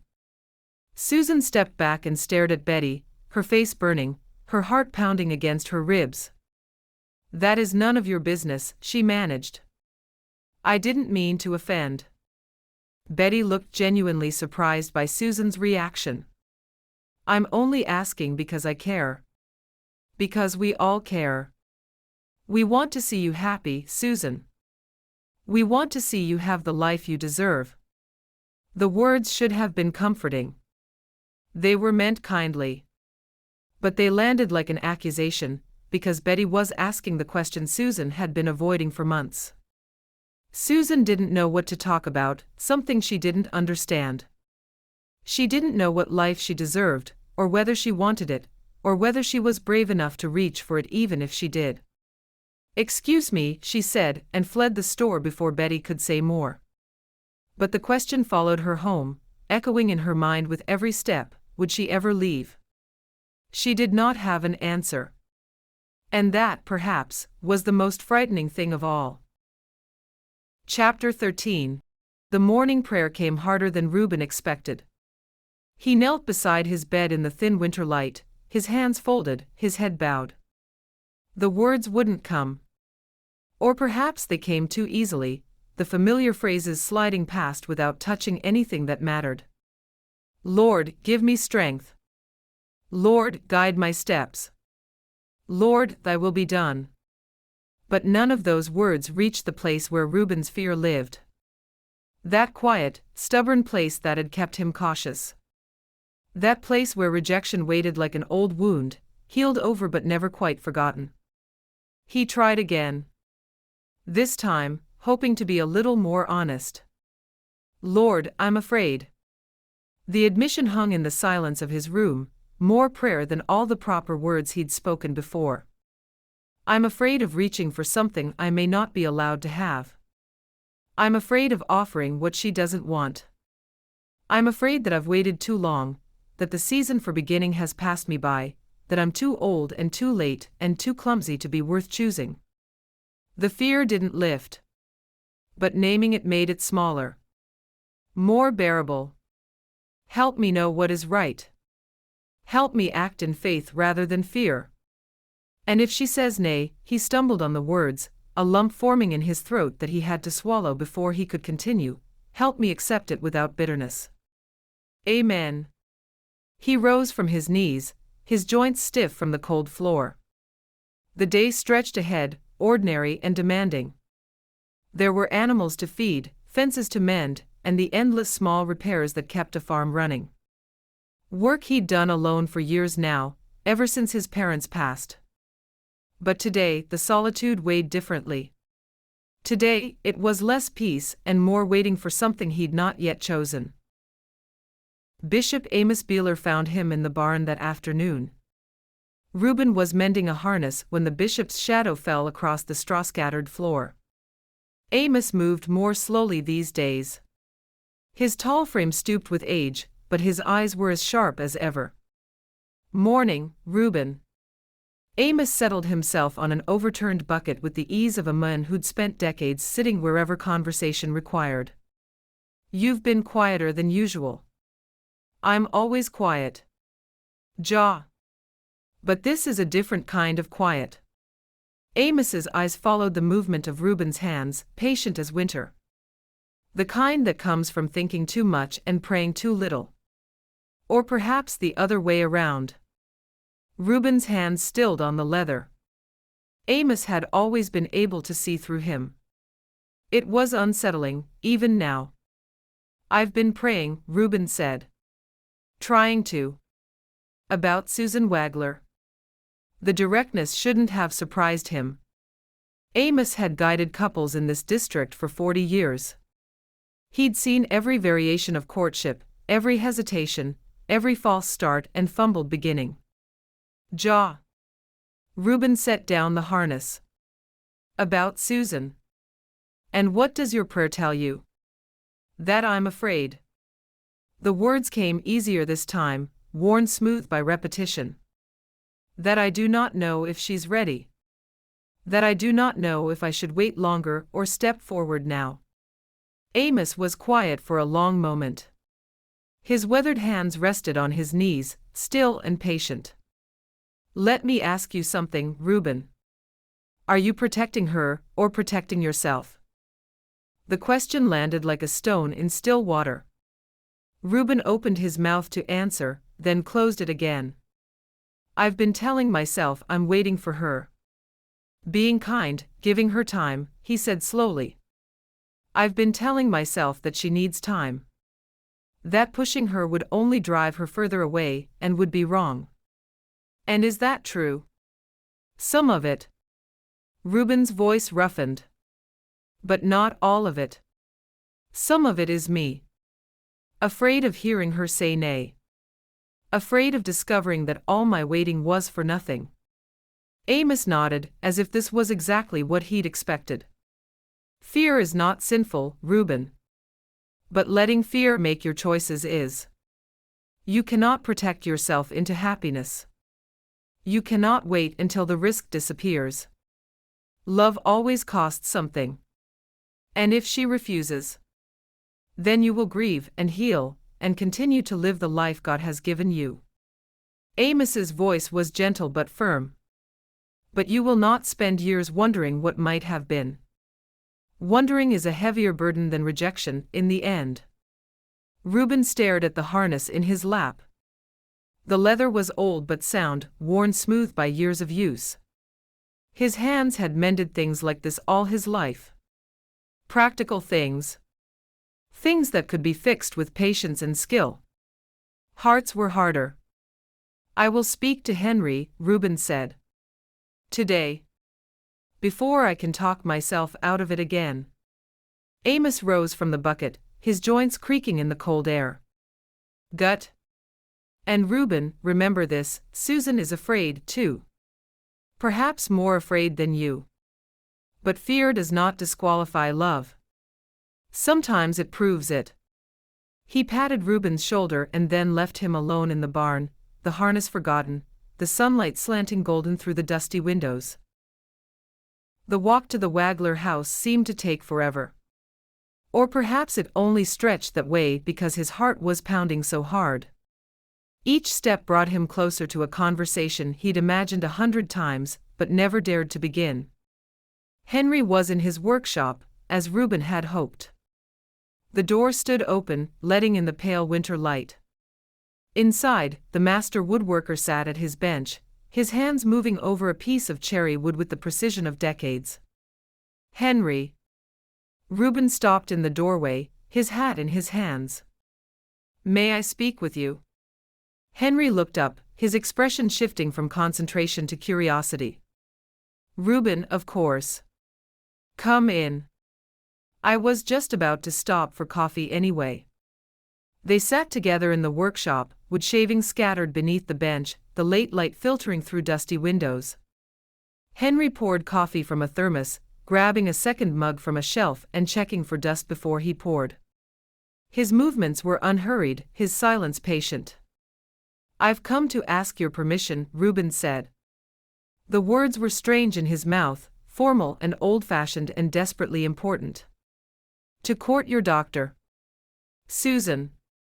Henry's hands stilled on his cup. His eyes met Reuben's, measuring something that couldn't be measured. "You know she's angry," Henry said quietly. "About the note. About what she believes I intended." "Jaw.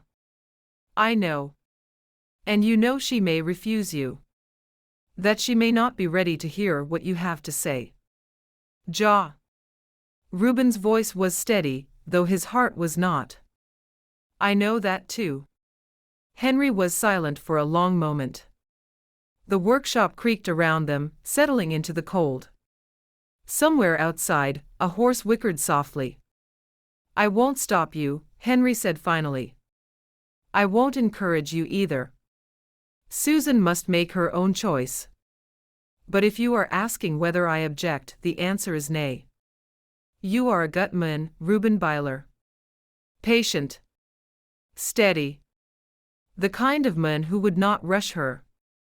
The kind of man I would be happy to see her with. Denki." The word came out rough with relief. "Do not denki me yet." Henry's eyes held a quiet warning. "My doctor has walls I didn't build and cannot tear down. Perhaps I should have tackled them sooner, only Gott knows. Whether she lets you pass them is between her and Gott." Reuben nodded. He'd not expected more. He'd not even expected this much. He rose to leave, his hat pressed against his chest. Through the workshop window, he could see the main house, its windows glowing faintly in the afternoon light. And there in the kitchen doorway, a figure was watching. Susan.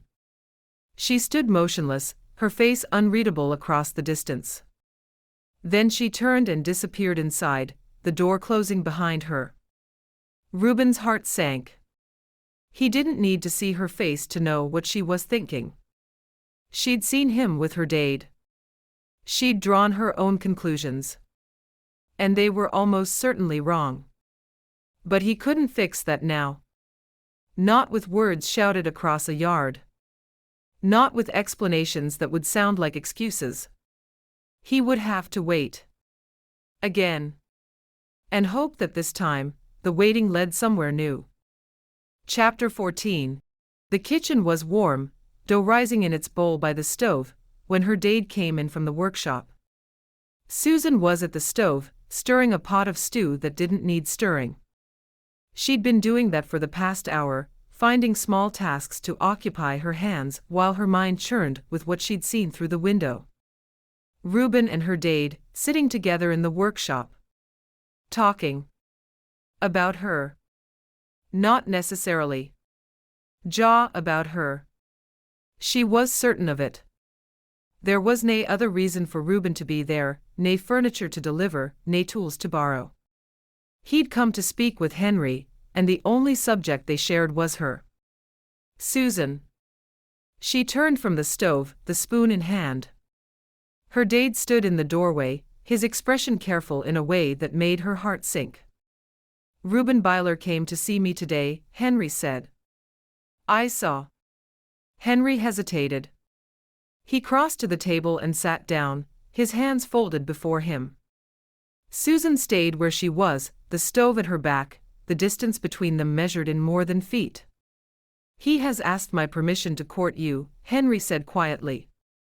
The words landed in Susan's chest like stones. She'd expected them, dreaded them, and still they struck with unexpected force. And what did you tell him? I told him I wouldn't stop him. That you must make your own choice. Susan set down the spoon. Her hands were shaking slightly, though she couldn't have said whether from anger or something else. So you encouraged him? I didn't. Henry's voice was patient, but there was hurt beneath it. I told him you are not ready. That you have walls he cannot scale. That whether you choose to let him in is between you and Gott. But you didn't send him away. Nay. Henry met her eyes. Because I do not have the right to choose your future for you. Not even to protect you from it. Susan's throat tightened. She wanted to be angry.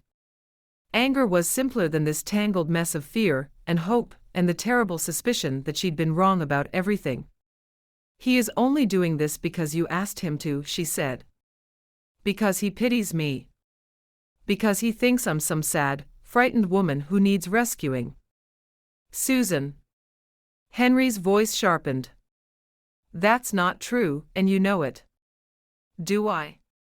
Her voice cracked. You wrote that note. You told everyone I was afraid. Now Reuben thinks he can fix me, like one of your broken chairs. Henry was quiet for a long moment. When he spoke again, his voice was rough. Is that truly what you believe? That I wrote those words to shame you? That Reuben comes to you out of duty rather than care? Susan couldn't answer. The truth was, she didn't know what she believed anymore. She only understood that everything hurt, and she was tired of hurting. Read the note again, Henry said softly. Please. Without the anger this time. Without the assumptions. Just read what I actually wrote. And think about Reuben, he is very much like you. He made the same choices. Maybe that is a place to start. He rose from the table and left her alone in the kitchen, the stew bubbling forgotten on the stove. That night, Susan knelt beside her bed and prayed. Not the formal prayers of Sunday service.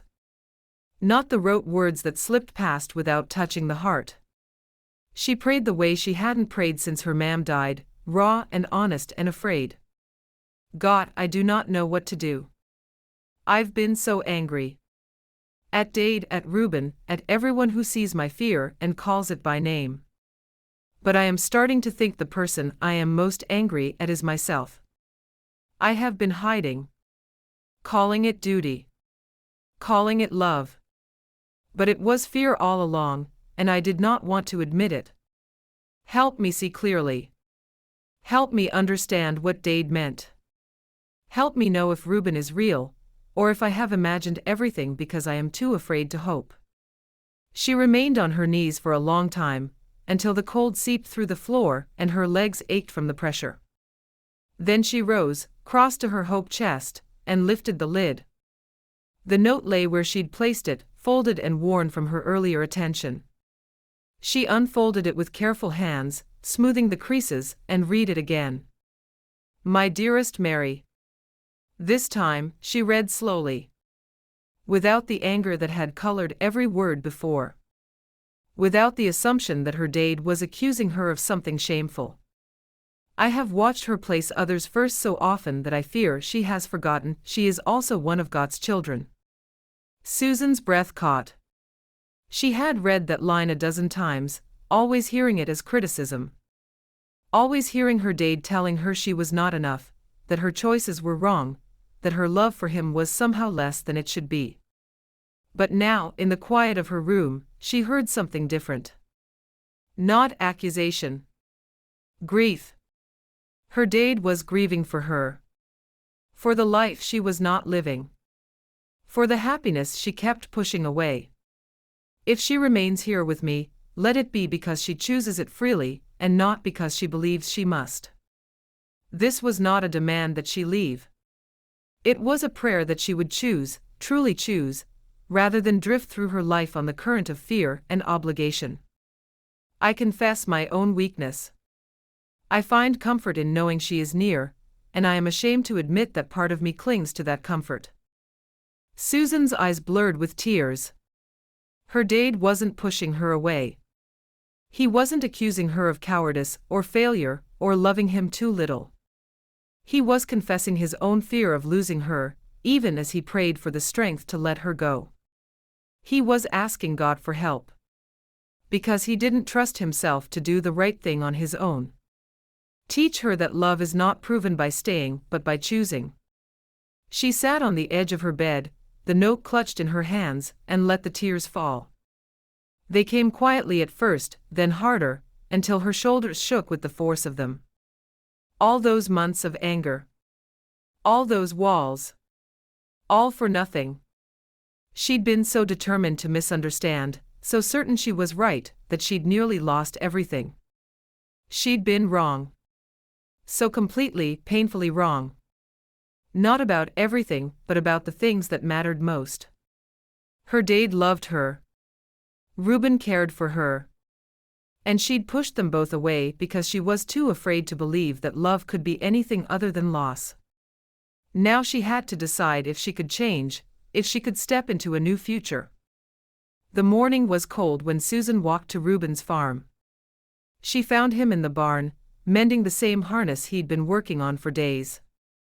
He looked up when her shadow fell across the doorway, his expression guarded but not closed. "Susan. I came to ask if you would walk with me."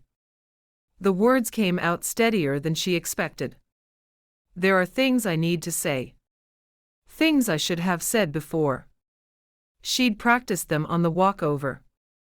Had rehearsed different versions, different openings, different ways to say I was wrong and I'm sorry. But standing here now, she wasn't sure any of the words were right. Reuben set down the harness. His eyes searched her face, looking for something she could not name. "Ja," he said quietly. "I will walk with you." They stepped out into the pale winter light together, the frozen ground crunching beneath their feet. Susan didn't know exactly what she would say, or how she would say it. But for the first time in weeks, she wasn't running. She was walking towards something instead of away. Chapter 15. They walked in silence at first, their breath rising white in the cold air. The lane stretched ahead of them, bordered by bare-branched trees, and frozen fields that gleamed faintly in the winter light. Susan had walked this path 1,000 times, but today it looked different. Today, everything looked different. "I owe you an apology," she said.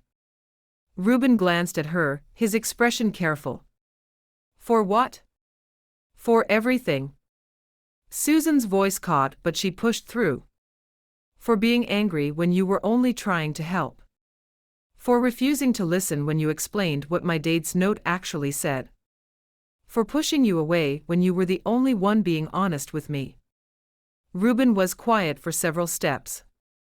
The frozen ground crunched beneath their feet, the only sound in the still morning air. "You were hurting," he said finally. "People say things they don't mean when they're hurting. That doesn't excuse it." "Nay. But it explains it." Reuben stopped walking and turned to face her. His brown eyes were calm, patient, holding none of the anger she expected. "Susan, I'm not looking for an apology.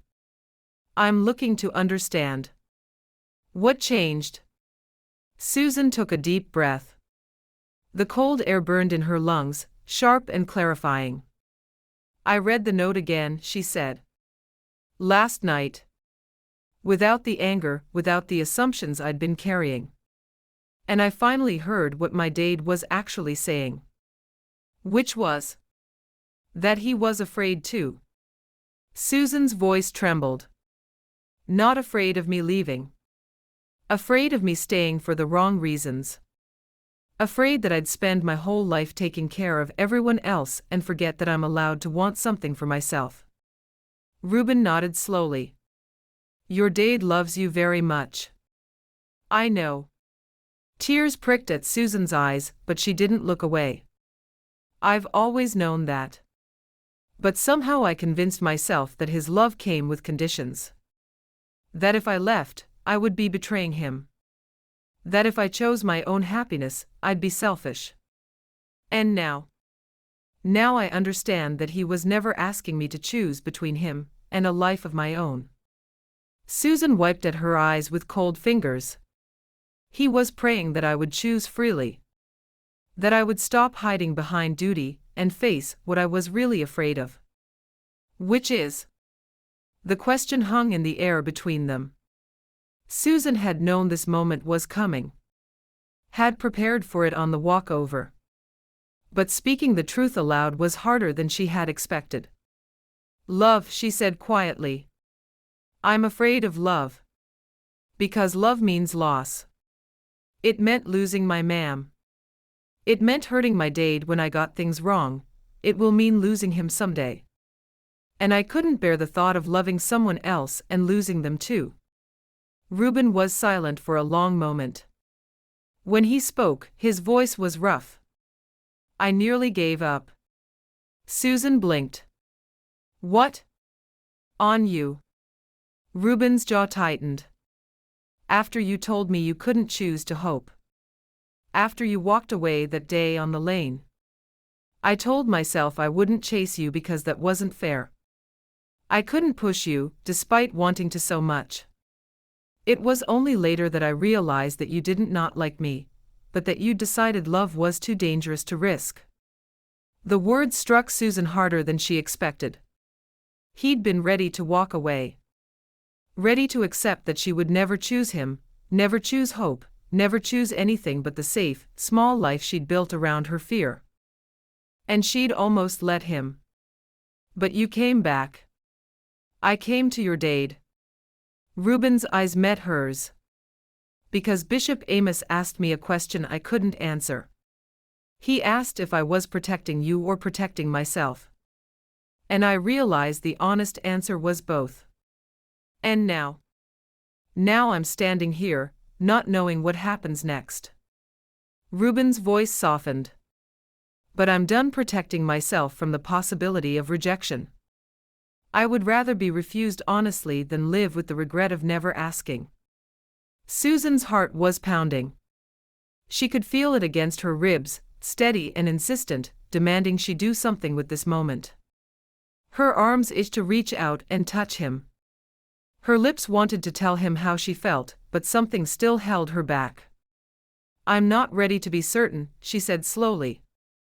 I cannot promise you I won't get scared again, or that I'll not try to run when things get hard.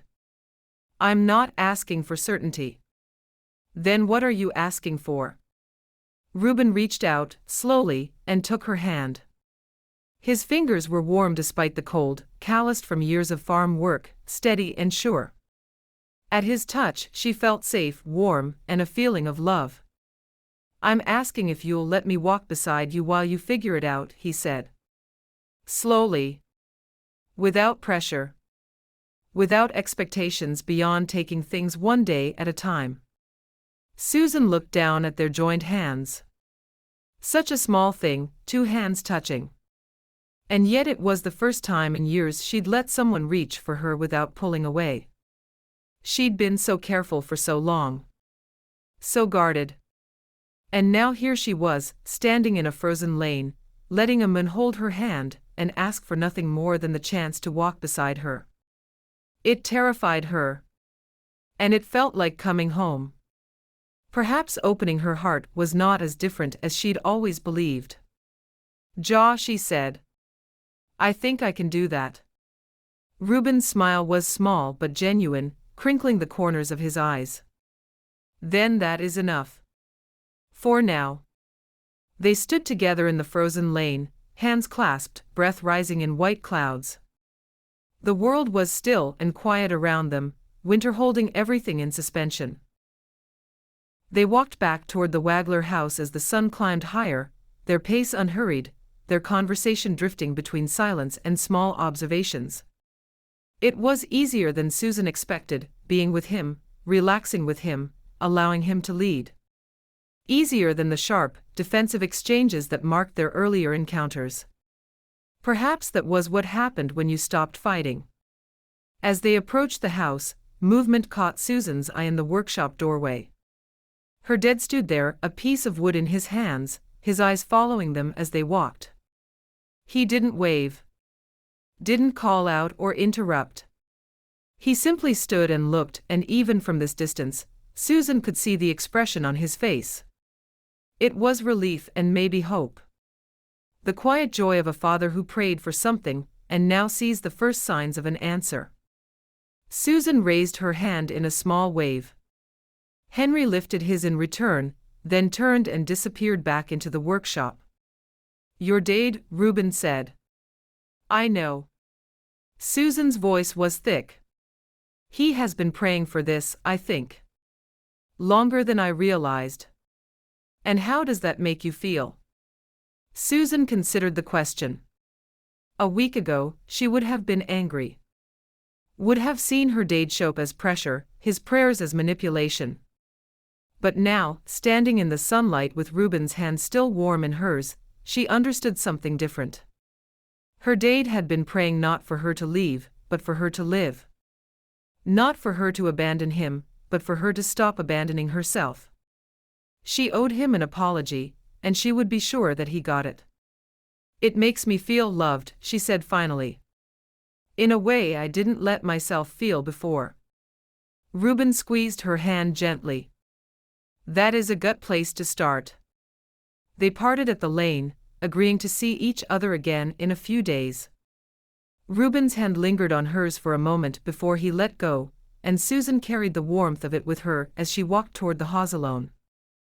Her heart was lighter than it had been in months. She wasn't certain what the future held. Not certain she was ready for everything that courtship might bring. But for the first time in a very long time, she was willing to find out. And that, perhaps, was the bravest thing she'd ever done. Chapter 16. The doubts came at night. They crept in when the house was quiet, and the fire had burned low, whispering the same questions Reuben had carried for years. "You waited too long. You're too old." "She's only agreeing to this because she feels sorry for you." He'd hoped that Susan's acceptance would silence them. That her hand in his, her willingness to try, would be enough to convince the stubborn part of his heart that he was worth choosing. But the doubts didn't care about evidence. They'd lived with him too long to be dismissed by a single conversation, however hopeful. Reuben sat by the fire, a piece of leather in his hands that he was supposed to be mending. His fingers moved through the familiar motions without purpose, his mind far away. He was 28 years old. Most men his age had been married for a decade. Had kinner running through their houses, voices filling the silence, the steady rhythm of family life anchoring their days. He had a farm that he ran alone. A house that echoed when he walked through it. Years of duty that earned him respect, but left him invisible when it came to the things that mattered most. And now Susan was giving him a chance. A chance he'd prayed for, worked for, waited for. A chance that made his heart sing, but also terrified him precisely because it was everything he wanted. What if I disappoint her? The doubt whispered. What if I don't know how to be a husband? What if all those years of caring for my folks left me broken in ways I cannot see? The fire crackled. The leather slipped through his fingers. Reuben closed his eyes and let the doubt wash over him, because fighting it only made it louder. Susan came to his farm the next afternoon. She arrived without warning, her buggy pulling into the yard while Reuben was mending a fence in the north pasture. He saw her climb down, her dark cloak pulled tight against the cold, and his heart did something complicated in his chest. He walked toward her, wiping his hands on his trousers. "Susan, I didn't expect to see you today. I came to help." She lifted a basket from the buggy. "You mentioned your pantry was getting low. I made soup." Reuben stared at her. He had mentioned the pantry in passing 3 days ago, during one of their walks. A throwaway comment, barely important enough to remember. But she remembered. You didn't have to do that. I know. Susan's eyes met his, steady and warm. But I wanted to. They went inside together, and Susan set about heating the soup while Reuben stood in his own kitchen feeling like a stranger. She moved with confidence, finding bowls, spoons, and a ladle without asking where anything was kept. It was as if she belonged here. As if she'd always belonged here. The house didn't echo with her in it. The silence that had pressed against Reuben for 18 months lifted, replaced by the small sounds of another person moving through his space. It was such a simple thing. And it undid him completely. Sit down, she said. You look like you are about to fall over. Reuben sat. The doubt was still there, curled in the back of his mind, but it was quieter now. Harder to hear over the sound of Susan moving through his house, bringing warmth and life to spaces that had been cold for too long. This could be his future, and he wanted it so much. Can I ask you something? He said. Susan paused, ladle in hand. Jaw, of course, anything. Why did you come today? The truth. She was quiet for a moment, considering. Because I wanted to see you, because I enjoy your company, because I couldn't stop thinking about what you said. About nearly giving up. About being afraid that you'd waited too long. And I decided that if you were brave enough to keep trying despite that fear, then I should be brave enough to show you that the trying was worth it. Susan set a bowl of soup before him. Actions, not words. That is what my dad always says. Words are easy. Showing up is harder. Reuben looked down at the soup, steaming and fragrant, made by hands that had chosen to care for him. Not because they had to. Because they wanted to. He couldn't remember the last time someone had cooked for him. His ma'am, perhaps, before she grew too ill. Years ago. A lifetime ago. Something in his chest began to loosen. Not all at once, not completely. But enough to matter. Enough to let in the possibility that he was worth caring for. Denki, he said. For showing up. Eat your soup. Susan smiled, and the warmth in it reached places the doubt couldn't touch. We can talk more after. They sat by the fire when the meal was finished, the late afternoon light slanting through the windows. Susan was telling him about Emma's adventures in her new house, about the small disasters of early marriage that made her Schwester laugh rather than cry. Reuben listened, but part of him was somewhere else. Part of him was slowly, carefully allowing himself to believe that this was real. That Susan was here, in his house, by his fire, choosing to spend her time with him. Perhaps he wasn't too late after all. Perhaps the years of waiting had prepared him rather than disqualified him. Perhaps God had been working in ways he couldn't see, bringing him to exactly this moment. What are you thinking? Susan asked. Reuben hesitated. The old instinct was to deflect, to keep his struggles to himself, to pretend everything was fine. But Susan had earned more than that. I'm thinking that I've been afraid for a very long time, he said. Afraid that I missed my chance. That the season for beginning had passed me by. And now? Now I'm starting to think that maybe seasons work differently than I believed. Reuben's voice roughened. Maybe it's never too late to plant something, if you're willing to tend it with care. Susan reached out and took his hand. Her fingers were warm, steady, certain. I think you might be right, she said. Across the district, Bertha Esch stood in her kitchen window, watching the evening light fade over the empty lane. She'd seen Susan Wagler's buggy pass earlier, heading toward the Byler farm. Had seen it return hours later, Susan's face soft with something that looked like love. Bertha's hands stilled on the dish she was drying. Her doctor, Rose, was upstairs, mending a dress that didn't need mending, filling her hours with small tasks that kept her busy but not happy. The whispers about Henry Wagler's hope chest had spread through the district like water through dry earth. Inside each of them, he included a prayer, they said. A message from the heart. Something that had helped Susan find her way. Bertha had dismissed it at first. A day's sentiment, nothing more. But watching Susan these past weeks, watching the change in her, watching her walk toward love instead of away from it. Rose was 26. Not old, not yet. But the years were moving on all the same. The young men who might once have noticed her had married, built homes, filled them with kinner and noise. Rose never complained. She carried herself with quiet grace, her days full, her words careful. Still, Bertha saw it. The loneliness that settled in her doctor's eyes when the house grew quiet. The way her smile sometimes faded a moment too quickly, like frost creeping in at the edges of autumn. Perhaps there was something to it after all.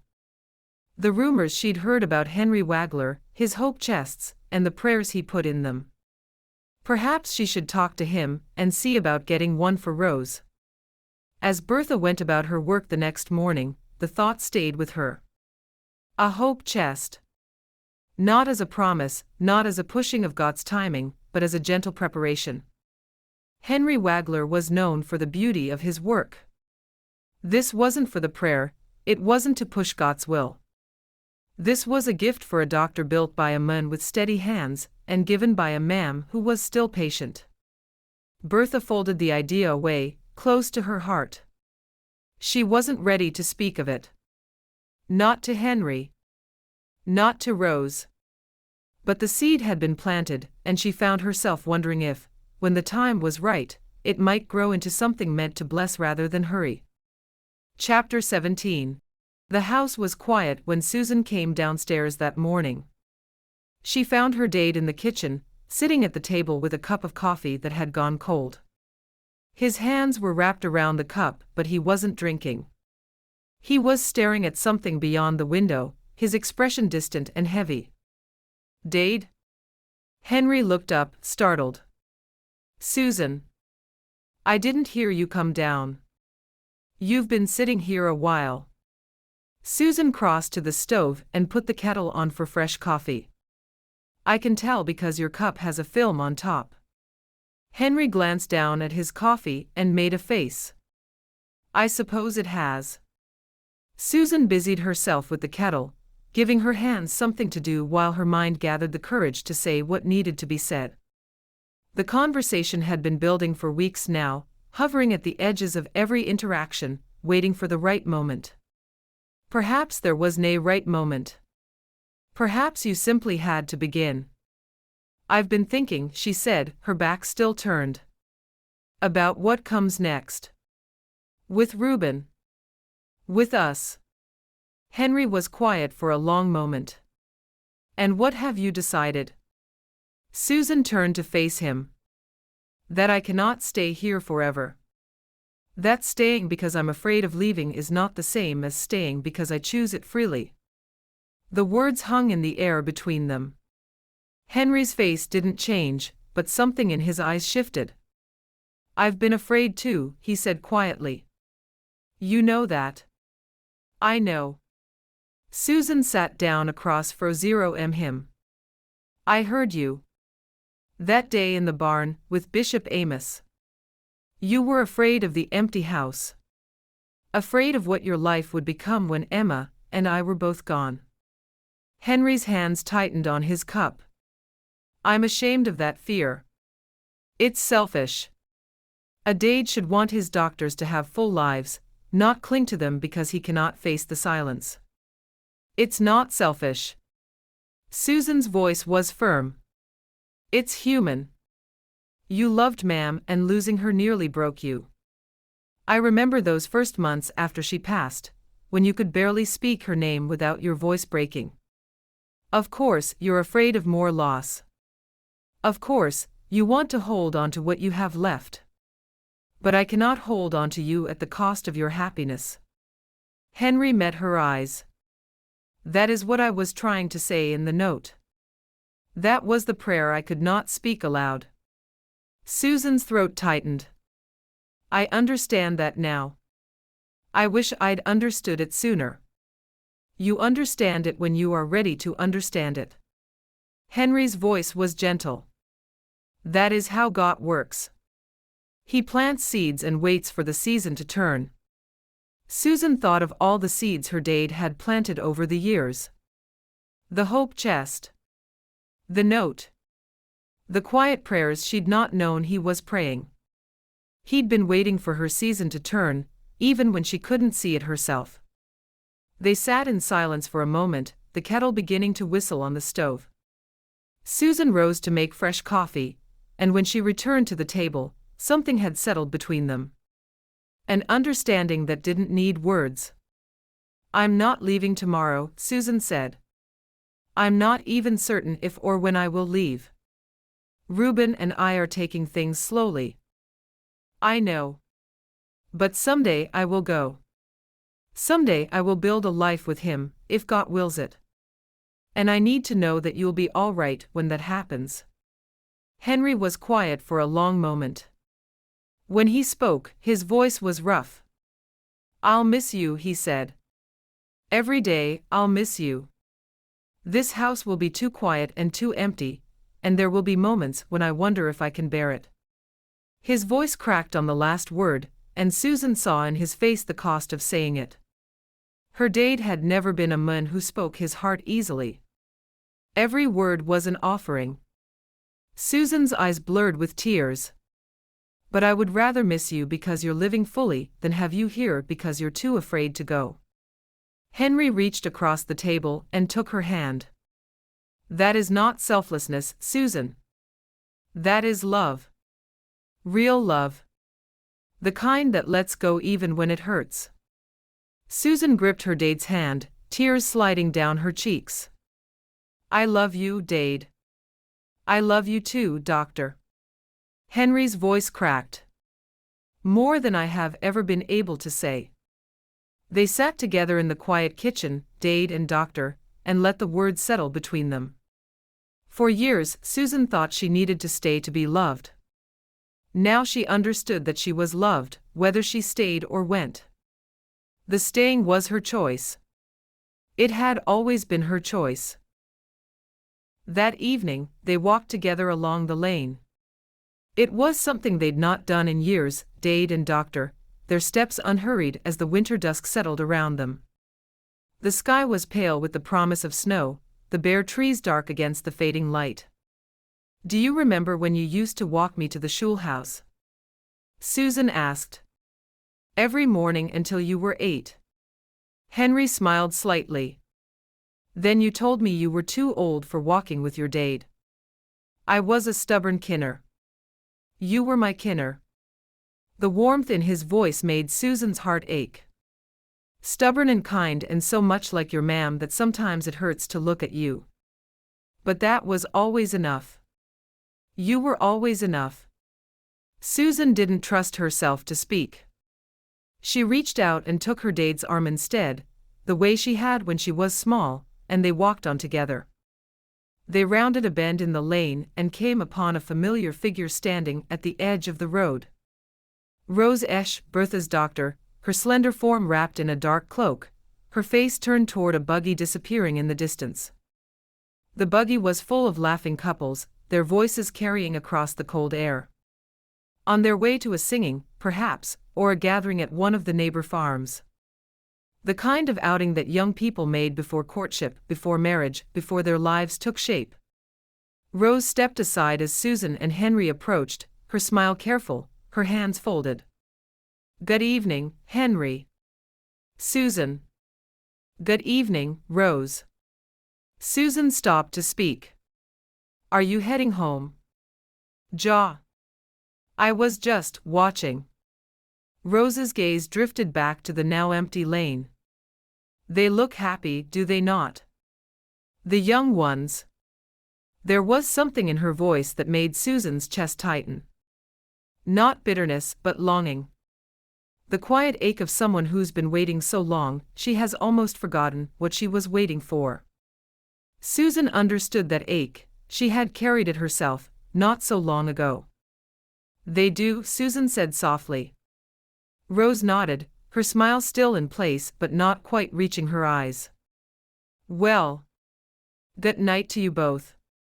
She walked away, her steps measured and graceful, her figure growing smaller in the winter dusk. Henry was silent until she disappeared from view. Then he turned to Susan with an expression she couldn't quite read. How old is Rose? He asked. 26. Henry said nothing more. But as they walked home in the gathering darkness, Susan could see his mind working. Could see him turning something over, considering it from angles she couldn't guess. She didn't ask what he was thinking. Some questions did not yet need answers. They only needed time. The Wagler house glowed with lamplight as they approached, warm and welcoming in the cold evening. Susan walked through the door with her Dade beside her, and for the first time in months, the house didn't feel empty. It was full of possibilities instead. Chapter 18. Spring came slowly to Lancaster County. The snow melted in patches, revealing the dark earth beneath. Crocuses pushed through the cold ground, small bursts of purple and yellow against the brown. And Susan sat in her room with her hope chest open before her, reading her Dade's note one more time. The words were familiar now. She'd read them so many times that she could recite them from memory, each phrase worn smooth by repetition. But today they landed differently. Today they sounded less like a prayer for the future and more like a blessing for the present. My dearest Mary.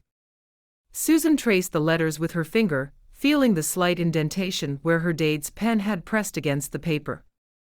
He'd written these words for her ma'am, trusting that somehow, in the mystery of faith, they would reach the doctor who needed them most.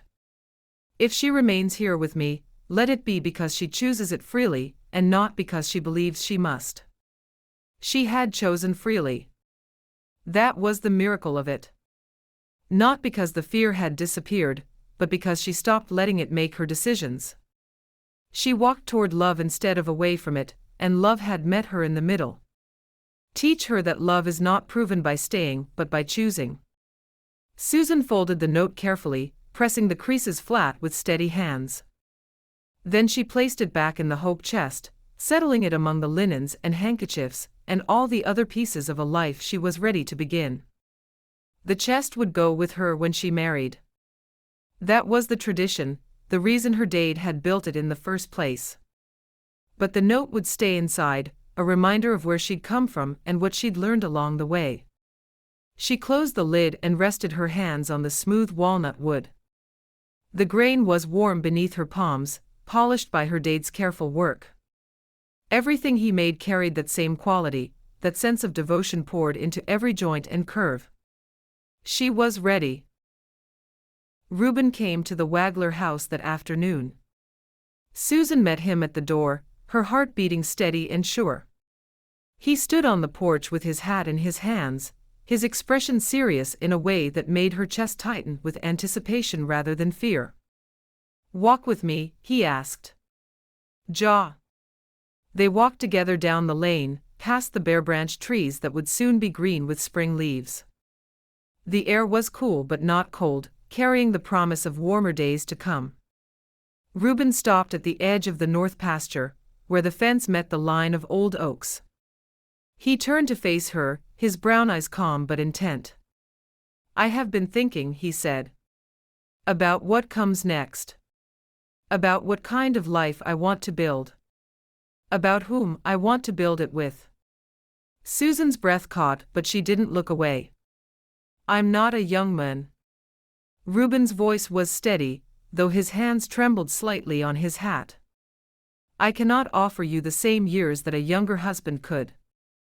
I cannot give you back the time we both spent waiting for our lives to begin.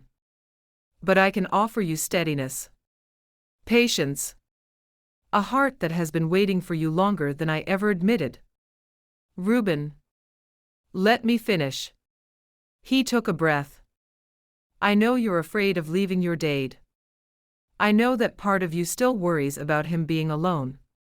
So I want you to know that if you say Ja, we can live with him.